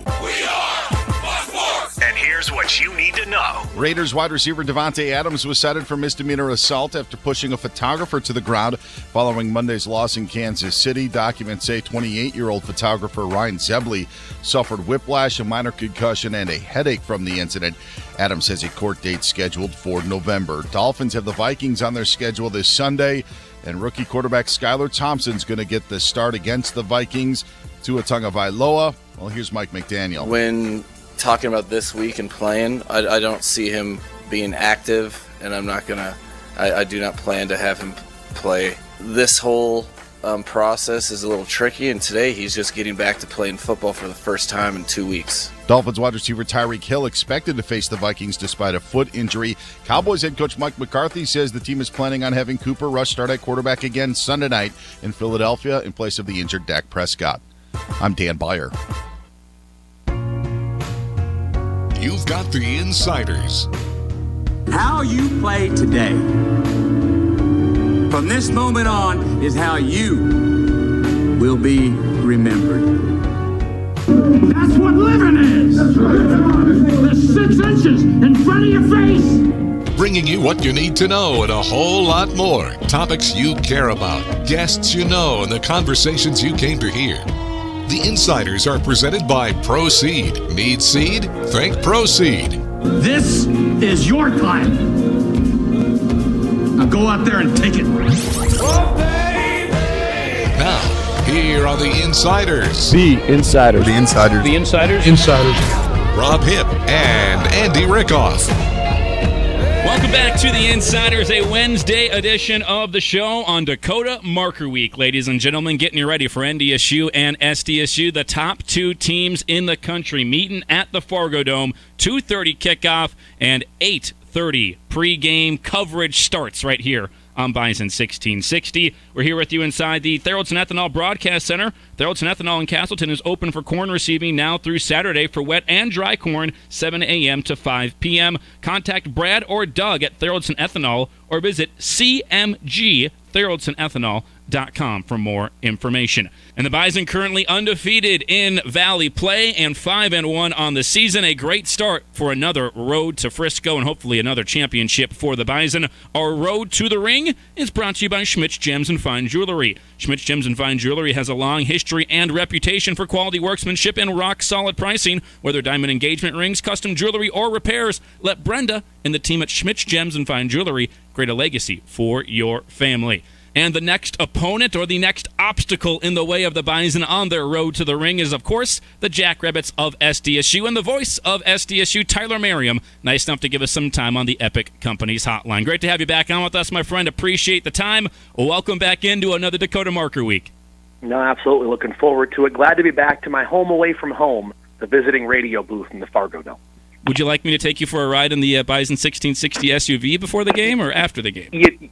You know, inside jokes are the best. I'd love to be a part of one someday. But yes, we could probably find a way to tie that in over this weekend's trip too, can't we? Yes, we probably could. You guys off to a great start here, obviously. With the loss of Tucker Kraft in the first week against Iowa, the offense looked a little bit different, but it seems like that offense has definitely picked things up the last couple of weeks. I'll just ask you the elephant in the room question. Is Tucker Kraft going to play? I would be surprised. They're keeping things very close to the fold and hoping that he can be ready for Saturday. If he can, it wouldn't. I mean, he's not going to be out there playing 60 plays. He's not ready for that, certainly. So if he does get cleared and if they want to use him, it certainly wouldn't be anything dramatic. So I wouldn't bank on Tucker Kraft having a significant impact on this game. But then again, what do I know, Andy? Hey, Tyler, Rob here. Good to have you on. Thanks for joining us, my friend. I wanted to talk a little bit of defense, too. The rush defense for SDSU really coming on strong, 6 consecutive games now, and I believe that's a record for the Jackrabbits, holding opponents to under 100 yards on that ground game. How has that defense just continued that domination on that side of the ball? Well, I think certainly it starts up front, the front four. And we call it the front four, but there's so many guys that rotate in. It's a deep group, and they tend to wear you out up front as far as opposing offensive lines are concerned. They've made a lot of quarterbacks run for their lives. Jason Shelley did not enjoy the experience against SDSU. Carson Camp had by far the worst game of his season. Ian Brookings last week, the Coyote quarterback. And so that front line has done a great job of getting home without having to blitz and use gimmicks. And because of that, now all of a sudden it just frees things up in the run game as well, because you're not worried about having to send 8 guys after the quarterback. And the linebackers are good tacklers, certainly led by Adam Bach, who's one of the best in all of the country, and certainly the Missouri Valley Football Conference. They're just a very balanced group, a very deep group, and they tackle well, they tackle hard. And Jimmy Rogers, the coordinator, is very adamant that they have to be aggressive and go downhill, and they certainly have backed that up to this point in the season. Obviously, this rivalry has gone back and forth. Both teams have had their share of runs, and it's 2 really good teams. That's why that is the case. What's caused SDSU, I think, to have maybe a little bit more success this last 5-year window where they've won 4 of them, or 4 of the last 6, and they've won 2 straight here? What's caused that level of success, do you think, in this matchup for the Jacks? I mean, you know what? A lot of it is, and this sounds so simple, Andy, but in reality, it's just better overall talent. And it's not that the Jacks didn't have talent a decade ago. I mean, certainly Zach Zenner was an NFL caliber guy, at running back, and the Jacks have had some players who have been very talented, but when it was top to bottom, NDSU was always deeper and always able to wear them out. That was the story of the early part of last decade, and it happened time and time and time again. And if SDSU did hang around for a while, the Bison would eventually wear them out. That's changed over the last 6 years. The Jacks are deeper. They've changed some of their philosophies. The D-line, they used to play 4 guys. Well, NDSU was playing 10, 11, 12. Now both teams play 10, 11, 12 guys. So I think that's a lot of it too. They're deeper, and certainly when you look at the recruiting side of things, I mean, it used to be if SDSU got 1 recruit that it was vying with NDSU for, that was a win. Now they're pretty much on the same page. In 1 year, NDSU might get an extra guy or vice versa, but they're pretty much battling each other. There's a little bit of this Ali Frazier thing going on at this point, to make a dated reference. But I think from top to bottom, the Jackrabbits are just so much deeper and more well-rounded athletically, and that's probably the biggest thing that's changed over the last 6-7 years. Talking about some of the leaders on the team, and one that I've talked about already this week is Isaiah Davis. Just how has he continued to grow and mature? Every time I see him, it just seems like he continues to get better. Well, Davis just brings so many things to the table, and he's a guy who can run away from you. He's very fast. He also can stop on a dime. He can be shifty, but he's so physical. And when he gets those arms extended and can throw the stiff arm, that stiff arm is as vicious as anyone I've seen in the FCS. And he's just brings such a unique skill set, and he's a hard worker. He can catch the ball out of the backfield. He's a good blocker, too. And obviously the Jacks use him a little bit differently. When we talk about NDSU's run game, it's first down, there's one guy. Second down, there's a different guy. Third down, there's a different guy. And then the next first down, there's a different guy. Davis is going to be out there the majority of the time, and they're going to rely on him heavily. That's what he wants. He got a little dinged up in that Iowa game, and you notice that over the next 2-3 weeks, but he's healthy. He feels really good, and he's played really well the last couple of times out. Jason Eck gone, Zach Lujan, the current offensive coordinator, a guy that's been around that program for a while. What would you say are the differences, if there are any differences, philosophy, just scheme, how it's looking, identity on the offensive end of the football for SDSU? Well, I think the first thing that jumps out, Jason Eck, and he was the first person to admit this and still would, loved the gimmick plays, loved the trick plays. And not that SDSU doesn't still have some of those, and, they tried a double pass on Saturday against USD. But Eck, it seemed like, would play one a quarter. He always wanted to show off these things. Well, I think with Zach Lujan, it's more measured in the approach of things. I think the early portion of the season, you saw the Jacks maybe try to go vertical a little bit more, and not necessarily with as much success as you would like. And as of late, they've gotten back to more of what made them so successful last year, which is when you have two wide receivers like the Yankees, who are physical guys, who are tough to bring down and have some escapability to them. You don't need to throw 35-yard bombs. Get them the ball in space, throw hitch routes, or throw the bubble screens, and let them use their athletic ability. And the Jacks have done that more recently. Both Jackson and Jaden have had some big games, the twins, and I think that's been a big part of it too. And then certainly Zach Hines. All the talk about Kraft. People forget that during the spring season of a year ago, it was Hines who was first team All Valley at tight end, not Kraft. So the Jacks are very deep at that position, and Hines has certainly hurt teams going down the seams as well. So Lujan does a very good job of getting a lot of people involved in how he calls plays on offense, and you have a lot of weapons too. There's a lot of mouths to feed, and he's having to work hard to make sure everybody gets a little bit. Mark Gronowski, from that spring season in 21 to Mark Gronowski now, what are the big changes in your mind? I think early in the year it took Mark a little while to fully feel comfortable, because obviously when you talk about a significant knee injury, you can have the brace, you can be fully cleared, you can go through all that, but until you actually take a few hits and you get through it, you still have that shred of doubt in the back of your mind. And I think we saw that early the first couple games, and now it's like that burden's been lifted from him, and he's playing free, he's playing clear. He looks like a running back when he's out there. I mean, that's how physically gifted he is, and he's worked hard for that. He's not a guy that's going to drop back and read a bunch of coverages and pick you apart throwing 50 times a game. It's not that he's not very capable as a quarterback. That's just not his strength. His strength is to distribute the ball. He's got great charisma. He's an excellent leader. He has a great command of the huddle, and he runs very well, runs very hard. He'll do whatever he has to do. I mean, he's one of those guys that it's an overused cliche, but he's a winner. He's a winner in everything he's done. He's been a winner here at South Dakota State, and now he's trying to be a winner in one of the biggest games in school history on Saturday. Obviously, the rushing attack by NDSU has always been the staple. Kind of outside of that, Tyler, what does the Jackrabbits have to keep an eye on to be successful in this game? Well, I think a couple of things. I think, first off, anytime you're playing a team the caliber of North Dakota State, you have to take care of the football. You cannot give away opportunities against a team that is as good as North Dakota State is. Special teams has been an issue at times for SDSU. The Jacks have had multiple field goals blocked. You go back to last Saturday against USD, they dropped a punt, gave up a big kick return. That's certainly an area that NDSU is always very good at, and the Jacks have to be able to hold their own in special teams. And if they don't do that, it could be a long day. I think the other thing, too, is that, all the talk about the Bison running game, Cam Miller's playing well. And Cam Miller might not be Trey Lance or Carson Wentz, but that doesn't mean he's not very good. I mean, he's a very, very talented quarterback, and he's thrown some dimes this year. I've been very impressed watching him, and the Jacks have to be aware of that, because if you fall asleep in the run game, he's going to be able to hurt you. I mean, he's put some balls right on the money, 25, 30 yards downfield to a variety of guys, and I think he may be kind of the forgotten man in all this, and that if he makes some plays and he's more than capable of it, that could be the reason why NDSU does win on Saturday, because he certainly has that capability.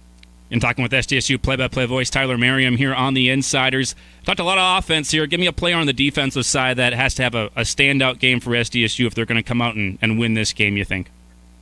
Well, certainly Bach, because he's all over the field, a middle linebacker, but I would say a guy like Caleb Sanders. There's an All-American in the middle of that defensive line, and to that point, him having a great game might not necessarily mean he had 3 tackles for loss and 2 quarterback hurries. If he can eat up some blocks, that's one of the huge things about why the Jacks have been so successful the last few years, Andy, and you and I have talked about this before.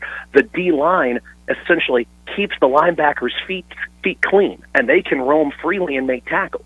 If Sanders and Winkleman and Van Maro and those guys, if they can eat up that talented offensive line of NDSU and allow the linebackers to roam freely, then you take your chances.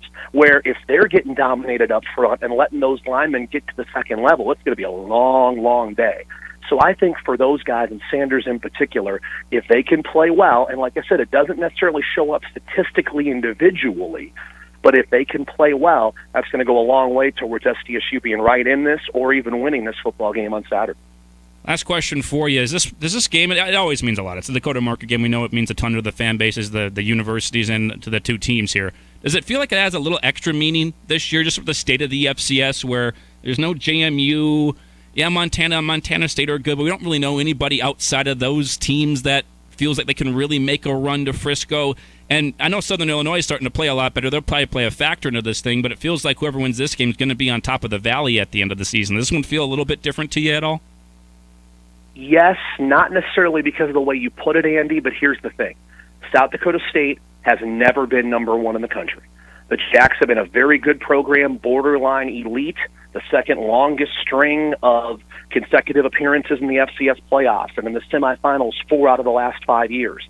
And in any other league, in almost any other region, they would be the program that everybody would point to and try to emulate.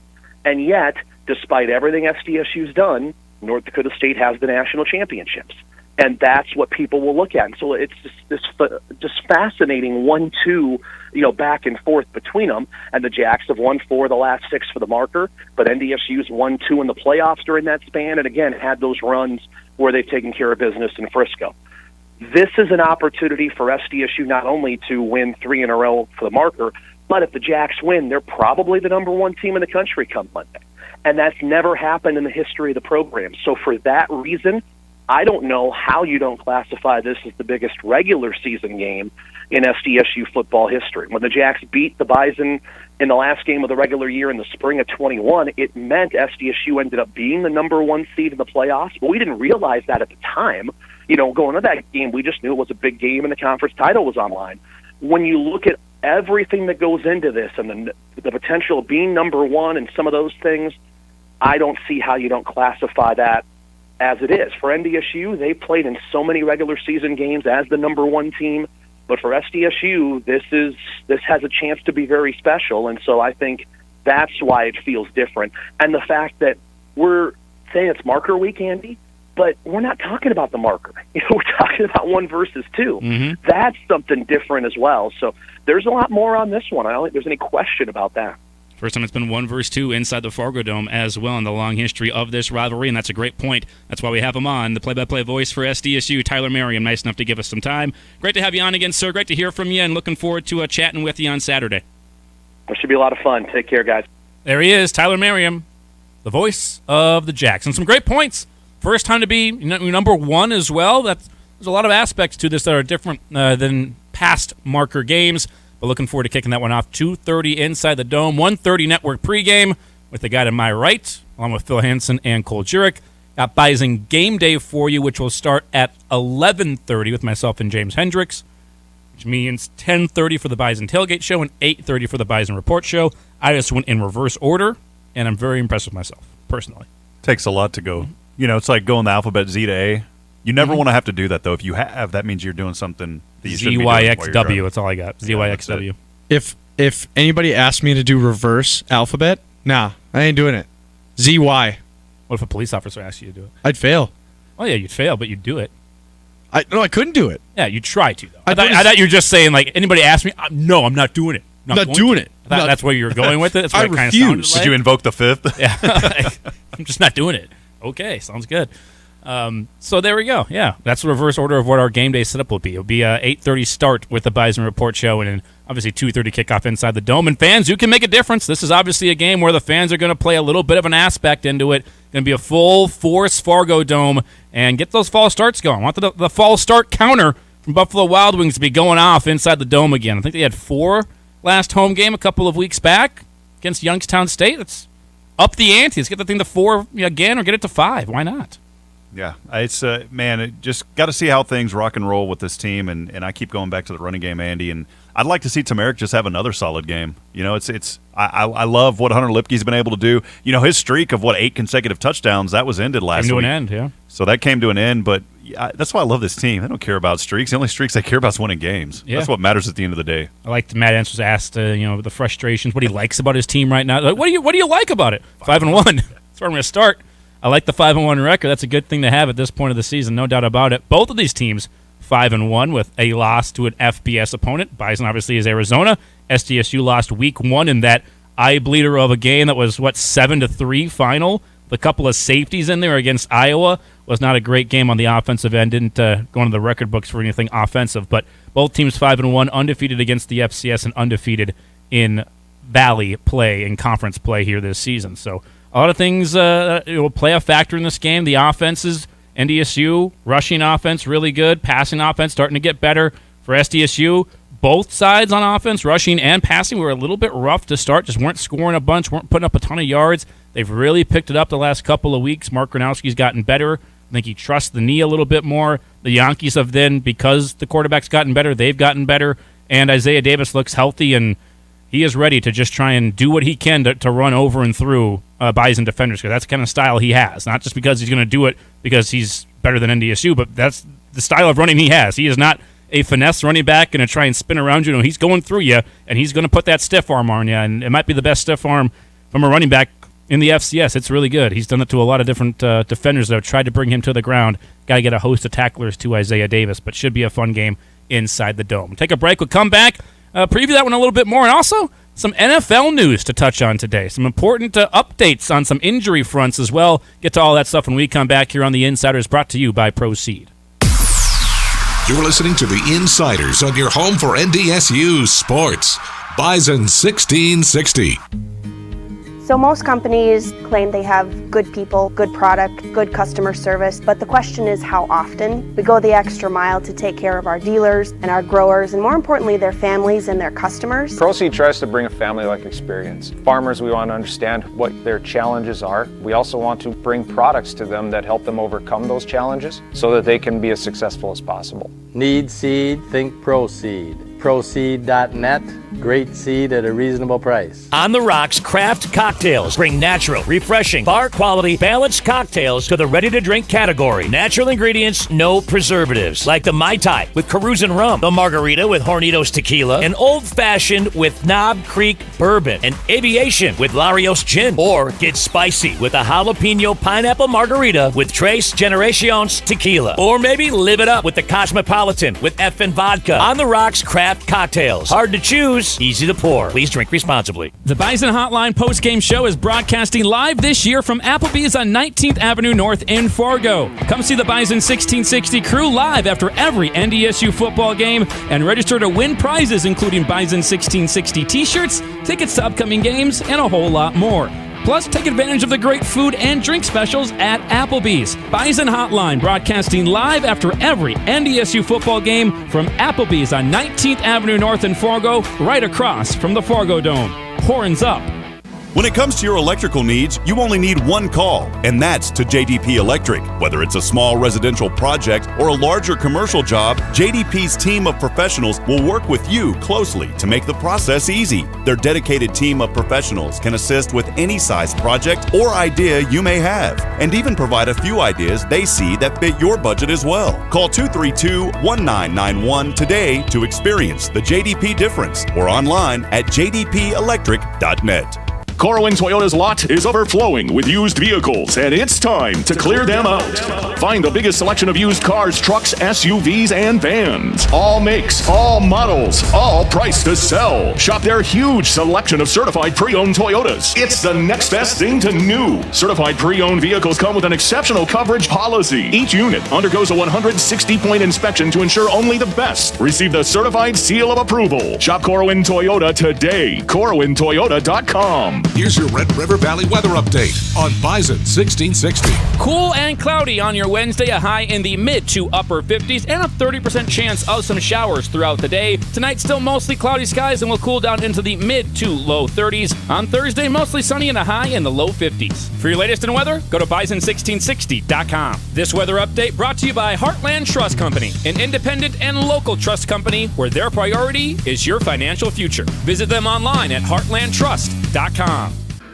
You may not have heard, but the Insiders is now under new management. Did you see the memo about this? Here's Rob Hipp and Andy Rickoff. And I'll go ahead and make sure you get another copy of that memo. Okay? On Bison 1660.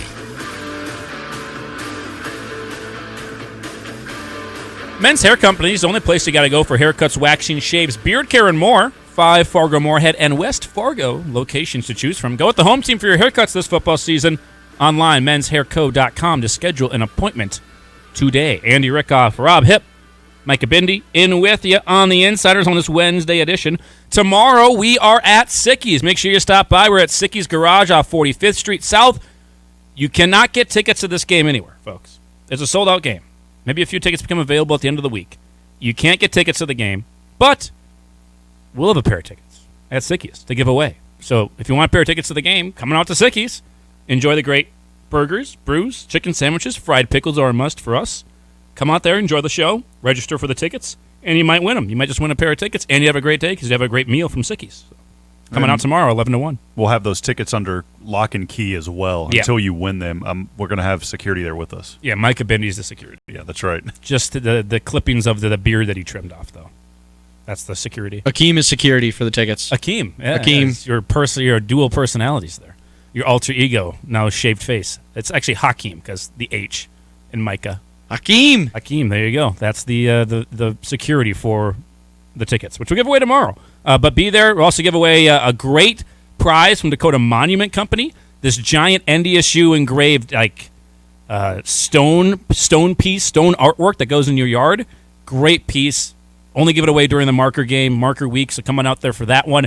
And also, we'll have some T-shirts, yard signs, koozies, all that stuff just to give away to you at Sicky's tomorrow. So 11 to 1, Sicky's Garage, 45th Street South location. We should also mention your chance to win a stay and play package ends tomorrow from Dakota Nation Sportsbook. Make sure you text the keyword BET, that's B-E-T, BET, to 701-476-1660.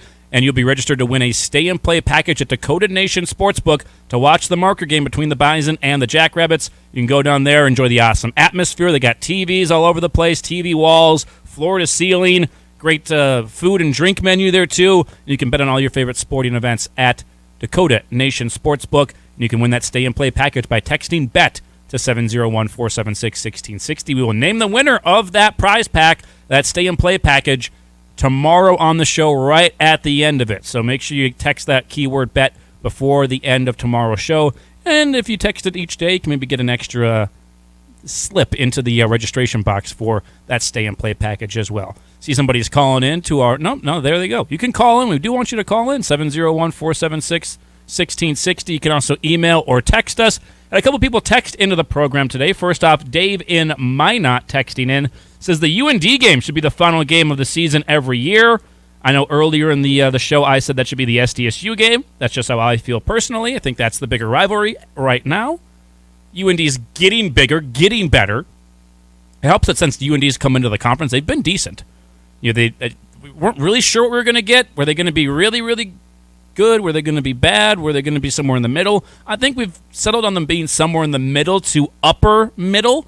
They're a playoff team right now. If the season ended now, they'd be a playoff team, absolutely, for sure.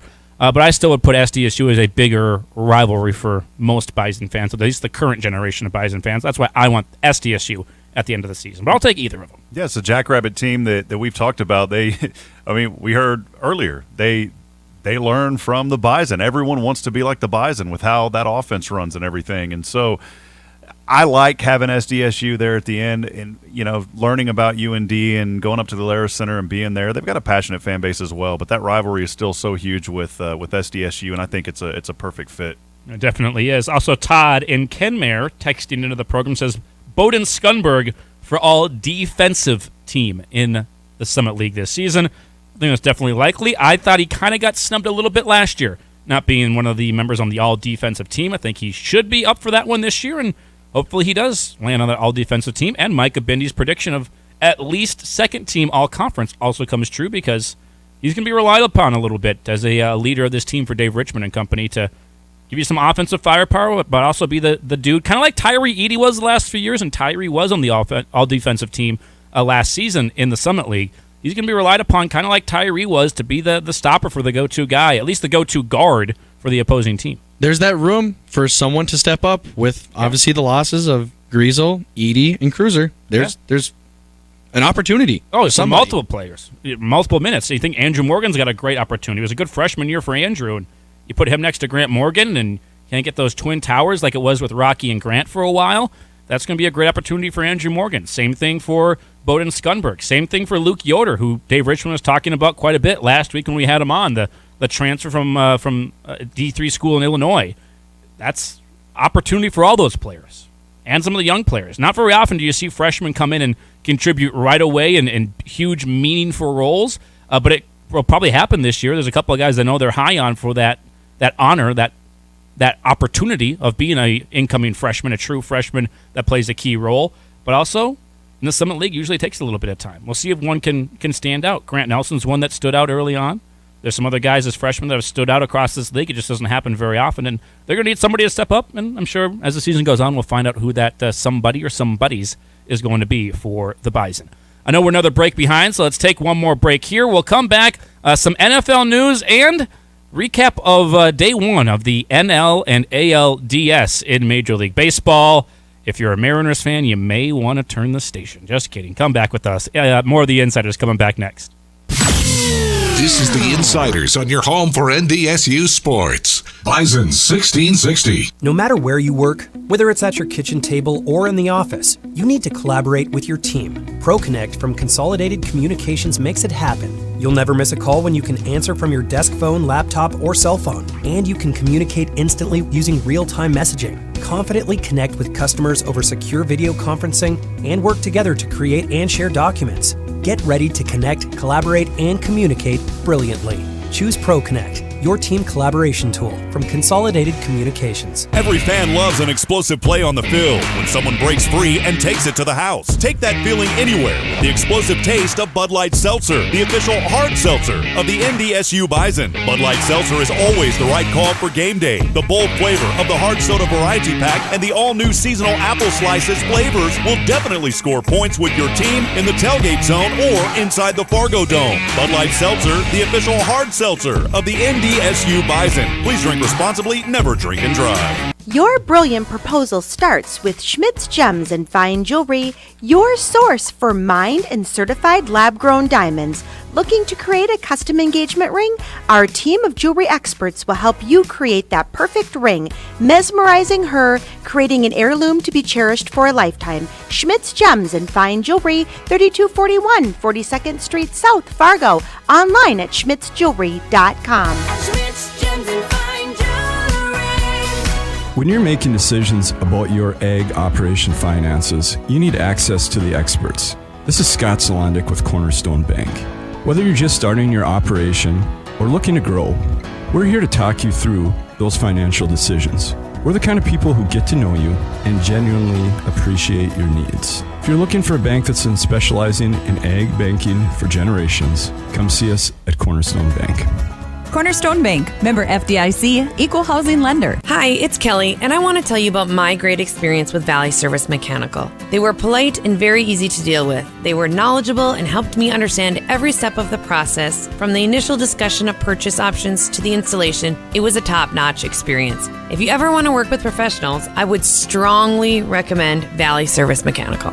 When your heating and cooling needs help and your plumbing is on the fritz, call Valley Service Mechanical, 701-293-5701. Online at valleyservice.net.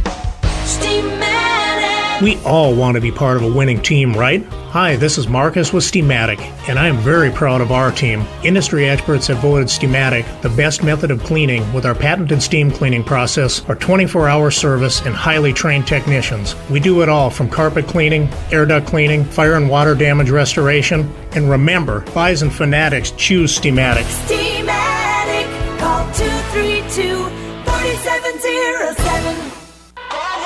Take us with you wherever you go with the Bison 1660 app, powered by Thunder Seed, first in the field. Now, back to the Insiders.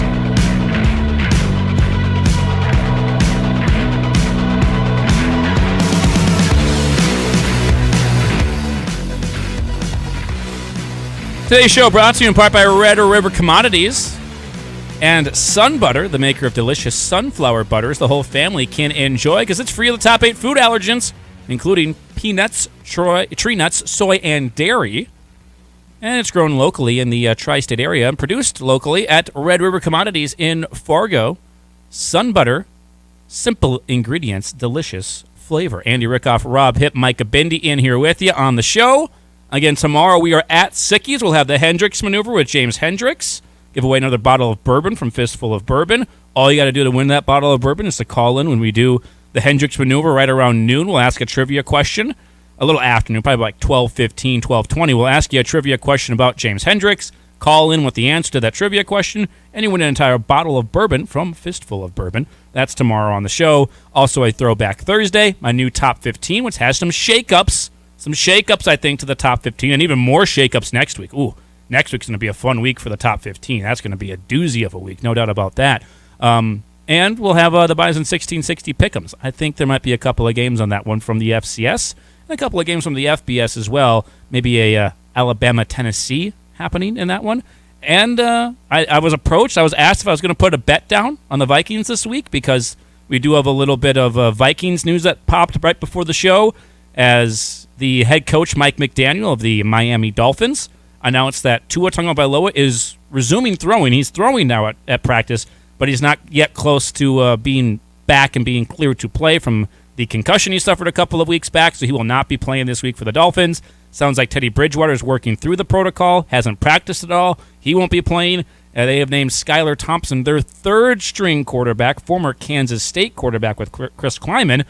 He will be the starting quarterback for the Dolphins this week in Miami as the Dolphins host the 4-1 Minnesota Vikings. I am not going to put a bet on it because I've already done that once, and I survived it, and I don't feel like tempting fate twice. It's a ritual that Andy Rickoff must bet on the Vikings whenever they face a backup quarterback. Not a ritual. It's a ritual twice. now. It's happened twice in 28 years of living. Almost 29 years of living. That's not a ritual. How many years have you been at the station, though? 5. See?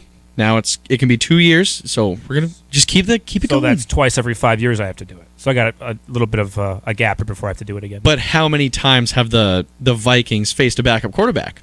It's like close to every year they'll face one, at least. Yeah, so I haven't done it every time then. So you should keep doing it. But the first time I did it, they lost. It's the Bison 1660 tradition. No, I'm good.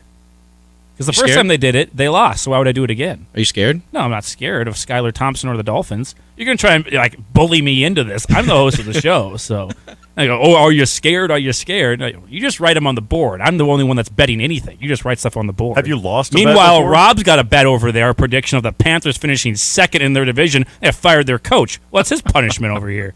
Second in the division, Panthers guy. I got in new enough, so I didn't have to worry about putting anything before I threw it on the board. But Andy, have you lost a bet? Oh yeah, I lost one last year on Cooper Rush. When Cooper Rush was starting against the Vikings, I said the Vikings should win this game, and then people strong-armed me into they will win the game, and then I bet that I said it. I was stupid. I'm the one that made the bet. I went out and sought it, but I said that if the Vikings lose the game, I was going to not shave my head, but I had much longer hair from the pandemic and everything, COVID, and I said I'd shave it basically like buzz cut it down. And you did that? Yep, I did. Man, we got to dig up some photos of that. It's not that bad. I've had my head completely shaved twice. I did. I shaved my head during COVID on my own, and let's just say thank goodness for Bridget shaving the neckline because you can buzz your head, but you still got to take care of that neckline. Yeah, absolutely. So I've lost a couple of bets. That was the main one though. That's why everyone started asking me every time the Vikings face a backup if I'm going to start betting again. I'm trying to strong arm you right into a corner. You're not going again. to. Come on, no. Ante it up. Are you gonna? You bet your hair on something, and I'll bet mine. It's strange. It got pretty quiet over there. We can think of that. Pretty quiet over Give me something. Give me a proposition. I don't know. You can think of it. Oh, I am a believer that the Bears will get at least a turnover on the Commanders. You're just a Carson Wentz hater. Not a hater. Yep, that's what it is. You're betting yours on one turnover. My team has to win a game. I don't think that's quite the same. Maybe I'll bet the Bears win tomorrow. Bears win on Thursday night. Is it at home or away for them? It's in Chicago. In Chicago. Soldier Field. That's a difficult one. We can come up with it. I'll bet Bears. I'm confident. Bears almost beat the Vikings. You bet Bears over the Commanders, and I just got to bet Vikings over the Dolphins. Yes. Okay. If you do it, then I'll do it. We'll come to a conclusion tomorrow on the show, since the game's not till tomorrow, right? They play Thursday night. Yep. Right? Bears. Bet. Okay. We'll do it. I'm Let's up bet. for it. Yeah. Okay, Vikings. let's go. No points in this. No, just straight up. Straight up. Straight up. And it's only if Skylar Thompson does play for the Dolphins. Any backup. Yep. No, if Teddy Bridgewater plays, I said Skylar Thompson. No, any backup. Come on. Any Nope, backup. Skylar That's the Thompson tradition. only. Skylar Thompson only. All right, fine. Okay, there we go.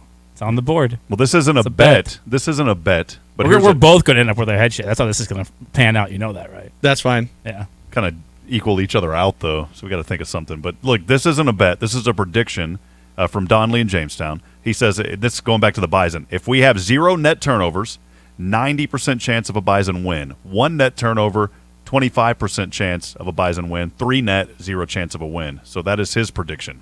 Not a bet, but just a prediction. Prediction from Donley in Jamestown via the text line, 701-476-1660.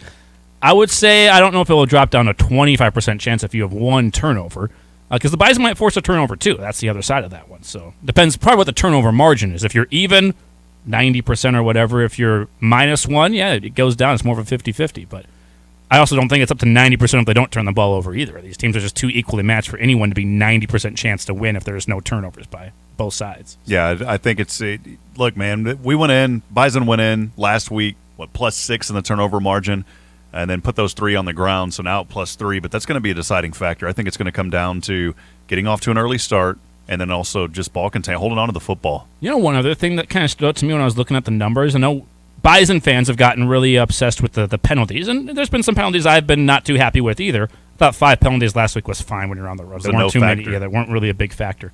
Bison so far this year, 35 penalties, 61 yards. SDSU's had 41 penalties. Now, for a little bit less yardage, so they're getting a lot of those 5-yard penalties and stuff, and that's average per game of 61 to 51 for SDSU. They've had more penalties so far this season than NDSU. And same amount of games, they've had more penalties. So, because that might play a factor. You could have a big penalty in this game, too. It could. I mean, you get down to the wire and you're neck and neck. A penalty could be the difference in the game, obviously. So, yeah, I just think, man, just limit those turnovers. Limit and the penalties, look, man, it's just the obvious stuff. Don't jump off sides. Those kind of penalties are the ones. Pass interference. We've seen some penalties this year that's just like, why did that whistle get thrown? We almost saw one get thrown on Zach Mathis. I think Phil and I and many others where we saw that. Cole Jerk was down the sidelines. We were like, if that flag comes out, let the guy play through it. We went back and watched the video. He was just happy for there was no taunting. There was nothing going on there. And by the way, to kind of backtrack, Donley did say net, by the way, on those turnovers. Net turnovers, yeah, gotcha. Which is what we thought, Donley. So, yeah, thank you. Yep. So last year, by the way, with SDSU's win, they ran the ball extremely well. That's something NDSU's got to stop this week. Got to try and limit Isaiah Davis and Mark Gronowski from running. Gronowski also more than capable on the ground to pick up some first downs and pick up some yardage there.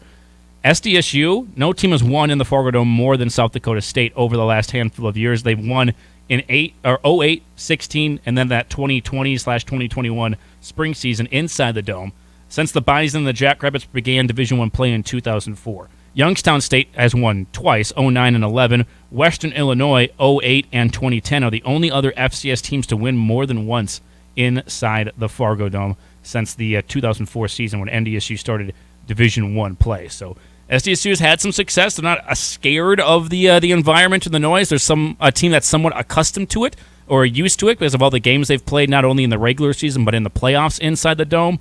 But also, the other thing is, this is a chance for the fans to have a big impact because this team, last time they were in the Dome, 2021 spring season. There was, I think at the time it was 50% capacity was the max you could have. Might have even been a little bit less. So it was not the full Fargo Dome experience. It really was not even close. Last year played at their place. So this team, especially with Mark Gronowski at quarterback and a lot of their offensive linemen, never played in the Dome. So that's a chance with communication and everything for, again, the fans to have a legitimate, serious impact in this game and make it loud, make it difficult on them. That's a chance for the fans to play a big role when this team has not experienced the full Fargo Dome experience in a little while just because they haven't played here. And then the last time they did play here, it was that, COVID. And you didn't have a full Fargo Dome at all. Yeah, you were right. I mean, you go back in the spring season, attendance, based on, I would assume, on ticket sales. I don't know if they're actually clicking them. So based on ticket sales, 8,762 in that ball game. Yeah, I mean, it was limited. You could only have half capacity, and they might not have even gotten to that because it was mostly friends and family, and everyone was super spread out. So completely different environment than what they're walking into. I mean, it's going to be completely full and standing room only because of both fan bases. I keep mentioning getting off to that fast start, and the Bison have been behind in some FCS games. I mean, we saw it last week again versus Indiana State. They found a way to come back and win, and we've seen it in a couple other games this season, getting off to a little bit of a slower start against and they came back and won. But against a South Dakota State team, you get off to a slow start. I think it's going to be a lot easier, or it's going to be a lot harder to have to come back. You go back to that game last year there in Brookings. South Dakota State jumped out to the early lead, 24-7. You get down in a hole like that against that team, that's going to be a lot more difficult to claw your way back into. That's why I said early on, if a team gets up by double digits, gets up by a couple of scores, does that change the calculus on offense? Do you have to be more aggressive? Do you take more chances? Do you do something like that? Probably not if it's first quarter or super early, but even in that third quarter, you're down by a couple of scores. You just don't know how many possessions you're going to get because these teams are both very good, capable running teams that can just chew up a lot of clock. And next thing you know, you go from, we got 15 minutes left, we can punt it, to, we got like 6 minutes left, or we only had one more possession. Now we're down to only 5.5, 6 minutes, something like that. It can go pretty quick. The other side of it, though, is the defenses are also very good, and you can force multiple 3-and-outs, and each team's getting lots of possessions. It could happen both ways, but you just never know. So if a team gets down by 10 points, we'll see how that changes things on the offensive side of the football. We also had an email in yesterday on the superstitions, because Micah Benny decided to shave his face. It was a clean week. Clean shave superstition, I guess he does over there. So that's what he's doing. He'll match really good with the top of his head after the Commanders and Carson Wentz walk into Soldier Field and get a win.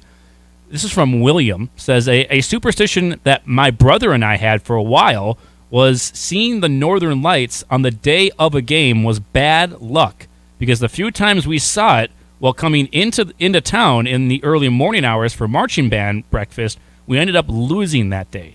So seeing the Northern Lights was like a bad omen for William and his brother. Well, just close your eyes. Yeah, get the drive weather with the eyes closed. Get your weather report and just Yeah. Do they have any type of polarized glasses that would actually take away the Northern Lights? You know how some they have the we need to find that. If not, invent them.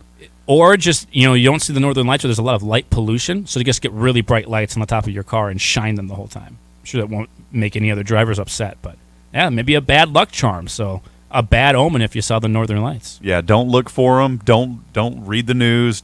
Weather, stay away from it. Don't look for anything that's going to indicate. I'm guessing you've never seen the Northern Lights. No, I haven't seen them. Yeah. You can go up a little further north. You stay in Fargo, you don't see them. Yeah, you'll see them if you go a little bit out of town. So, William, that's the key. Certain nights, but that's the key, William. Come into town early, get a hotel room, stay, because you won't see them here in Fargo. So just stay right downtown. You're good to go. Yeah, do your travel during the daytime, and then just get a hotel or something. Perfect. There you go. That avoids the bad luck charm from William on the email line, the Rick Electric email inbox, studio@bison1660.com.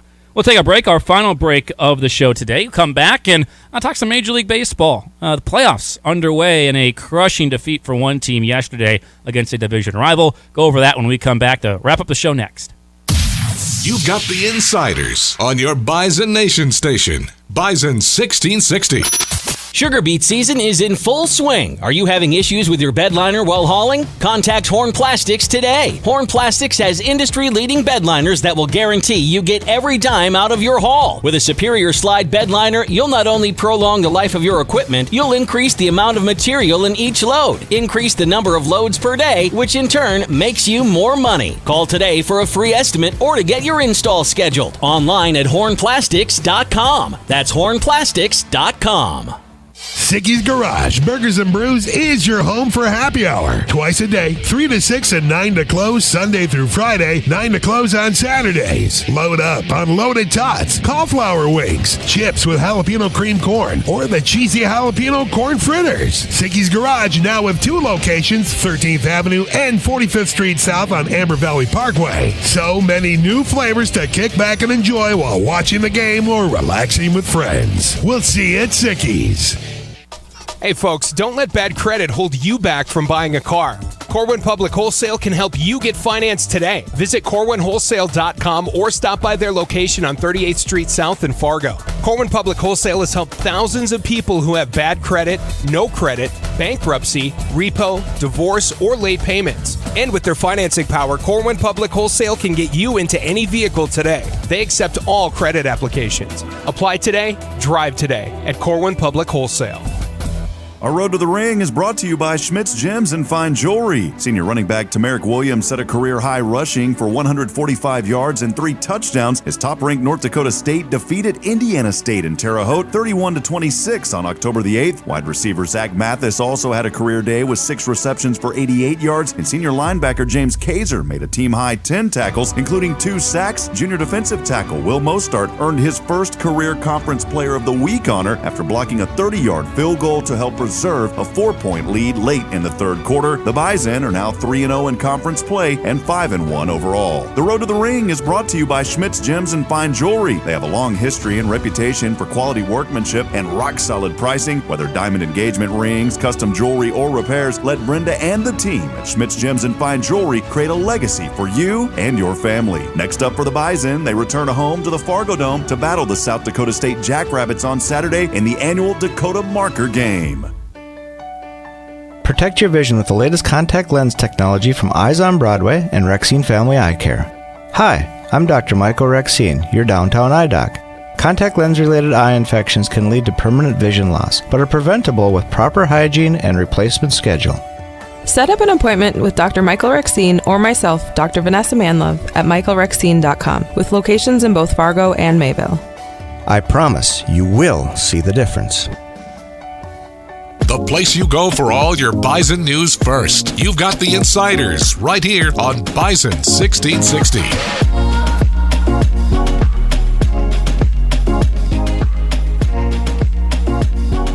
Couple minutes left on the show here on your Wednesday edition. Andy, Rob, and Micah with you. Inside the Theraldson Ethanol Broadcast Center, Theraldson Ethanol in Castleton is open for corn receiving now through Saturday for wet and dry corn, 7 a.m. to 5 p.m. 7 a.m. to 5 p.m. Contact Brad or Doug at Theraldson Ethanol or visit cmgtheraldsonethanol.com for more information. And you can fuel your future and view their open positions online at theraldsonethanol.com. Major League Baseball playoffs well underway into the divisional round, and yesterday a bunch of games were happening. I did watch a little bit of the Dodgers game with the Padres, jumped up to an early lead and then held on for that one.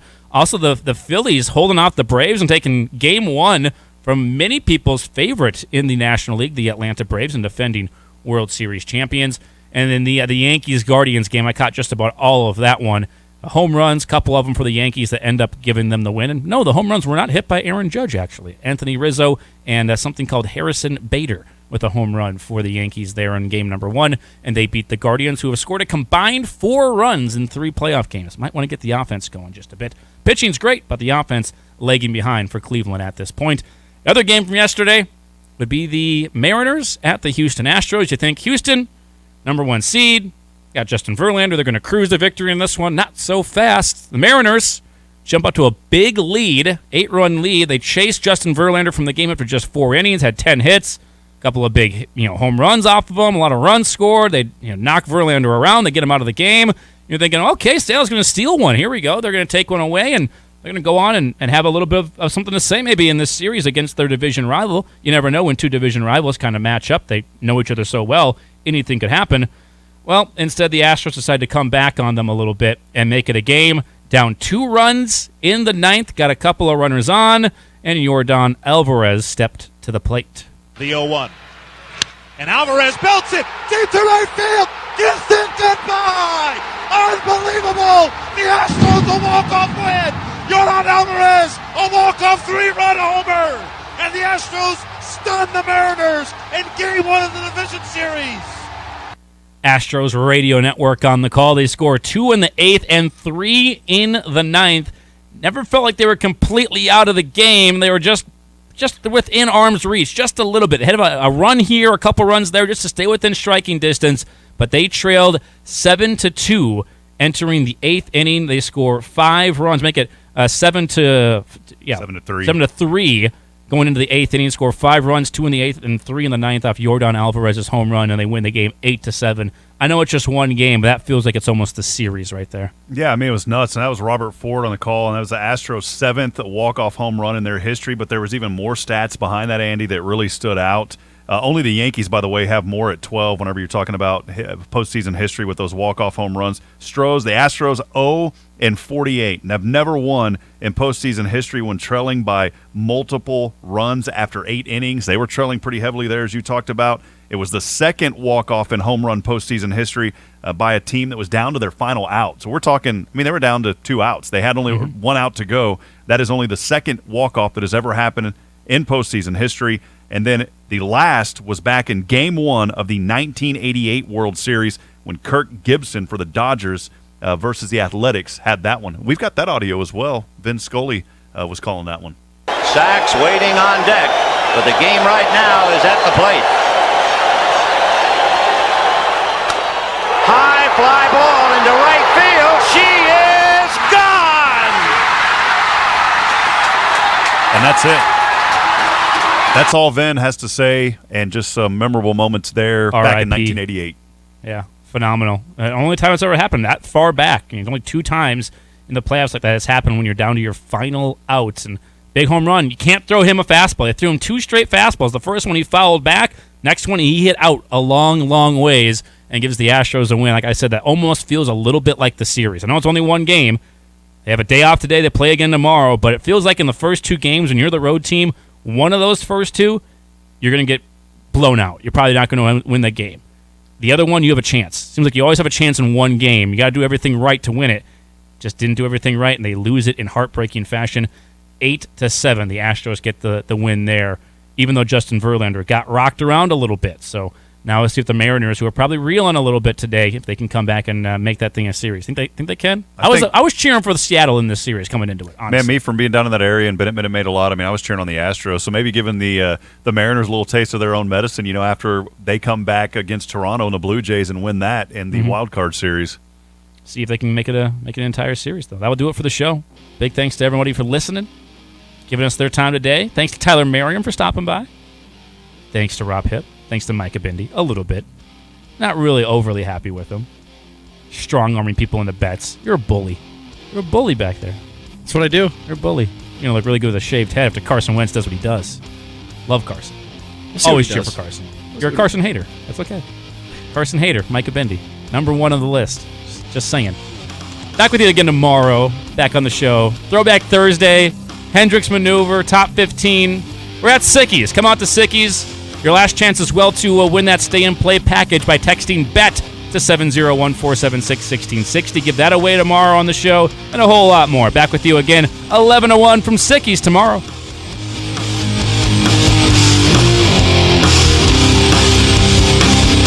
Fall is about tradition. Tradition on the field with Bison football and tradition in the cooler with Bud Light, the official beer of the NDSU Bison. When you're enjoying a clean sack or a perfectly timed touchdown pass, let the crisp, cold, clean taste of Bud Light tackle your taste buds. The only bigger crowd pleaser on Saturday is another Bison win. Whether it's in the tailgate zone, a couch gate at home, or inside the Fargo Dome, the Bison go best with Bud Light, the official beer of the NDSU Bison. Please drink responsibly, never drink and drive. Here in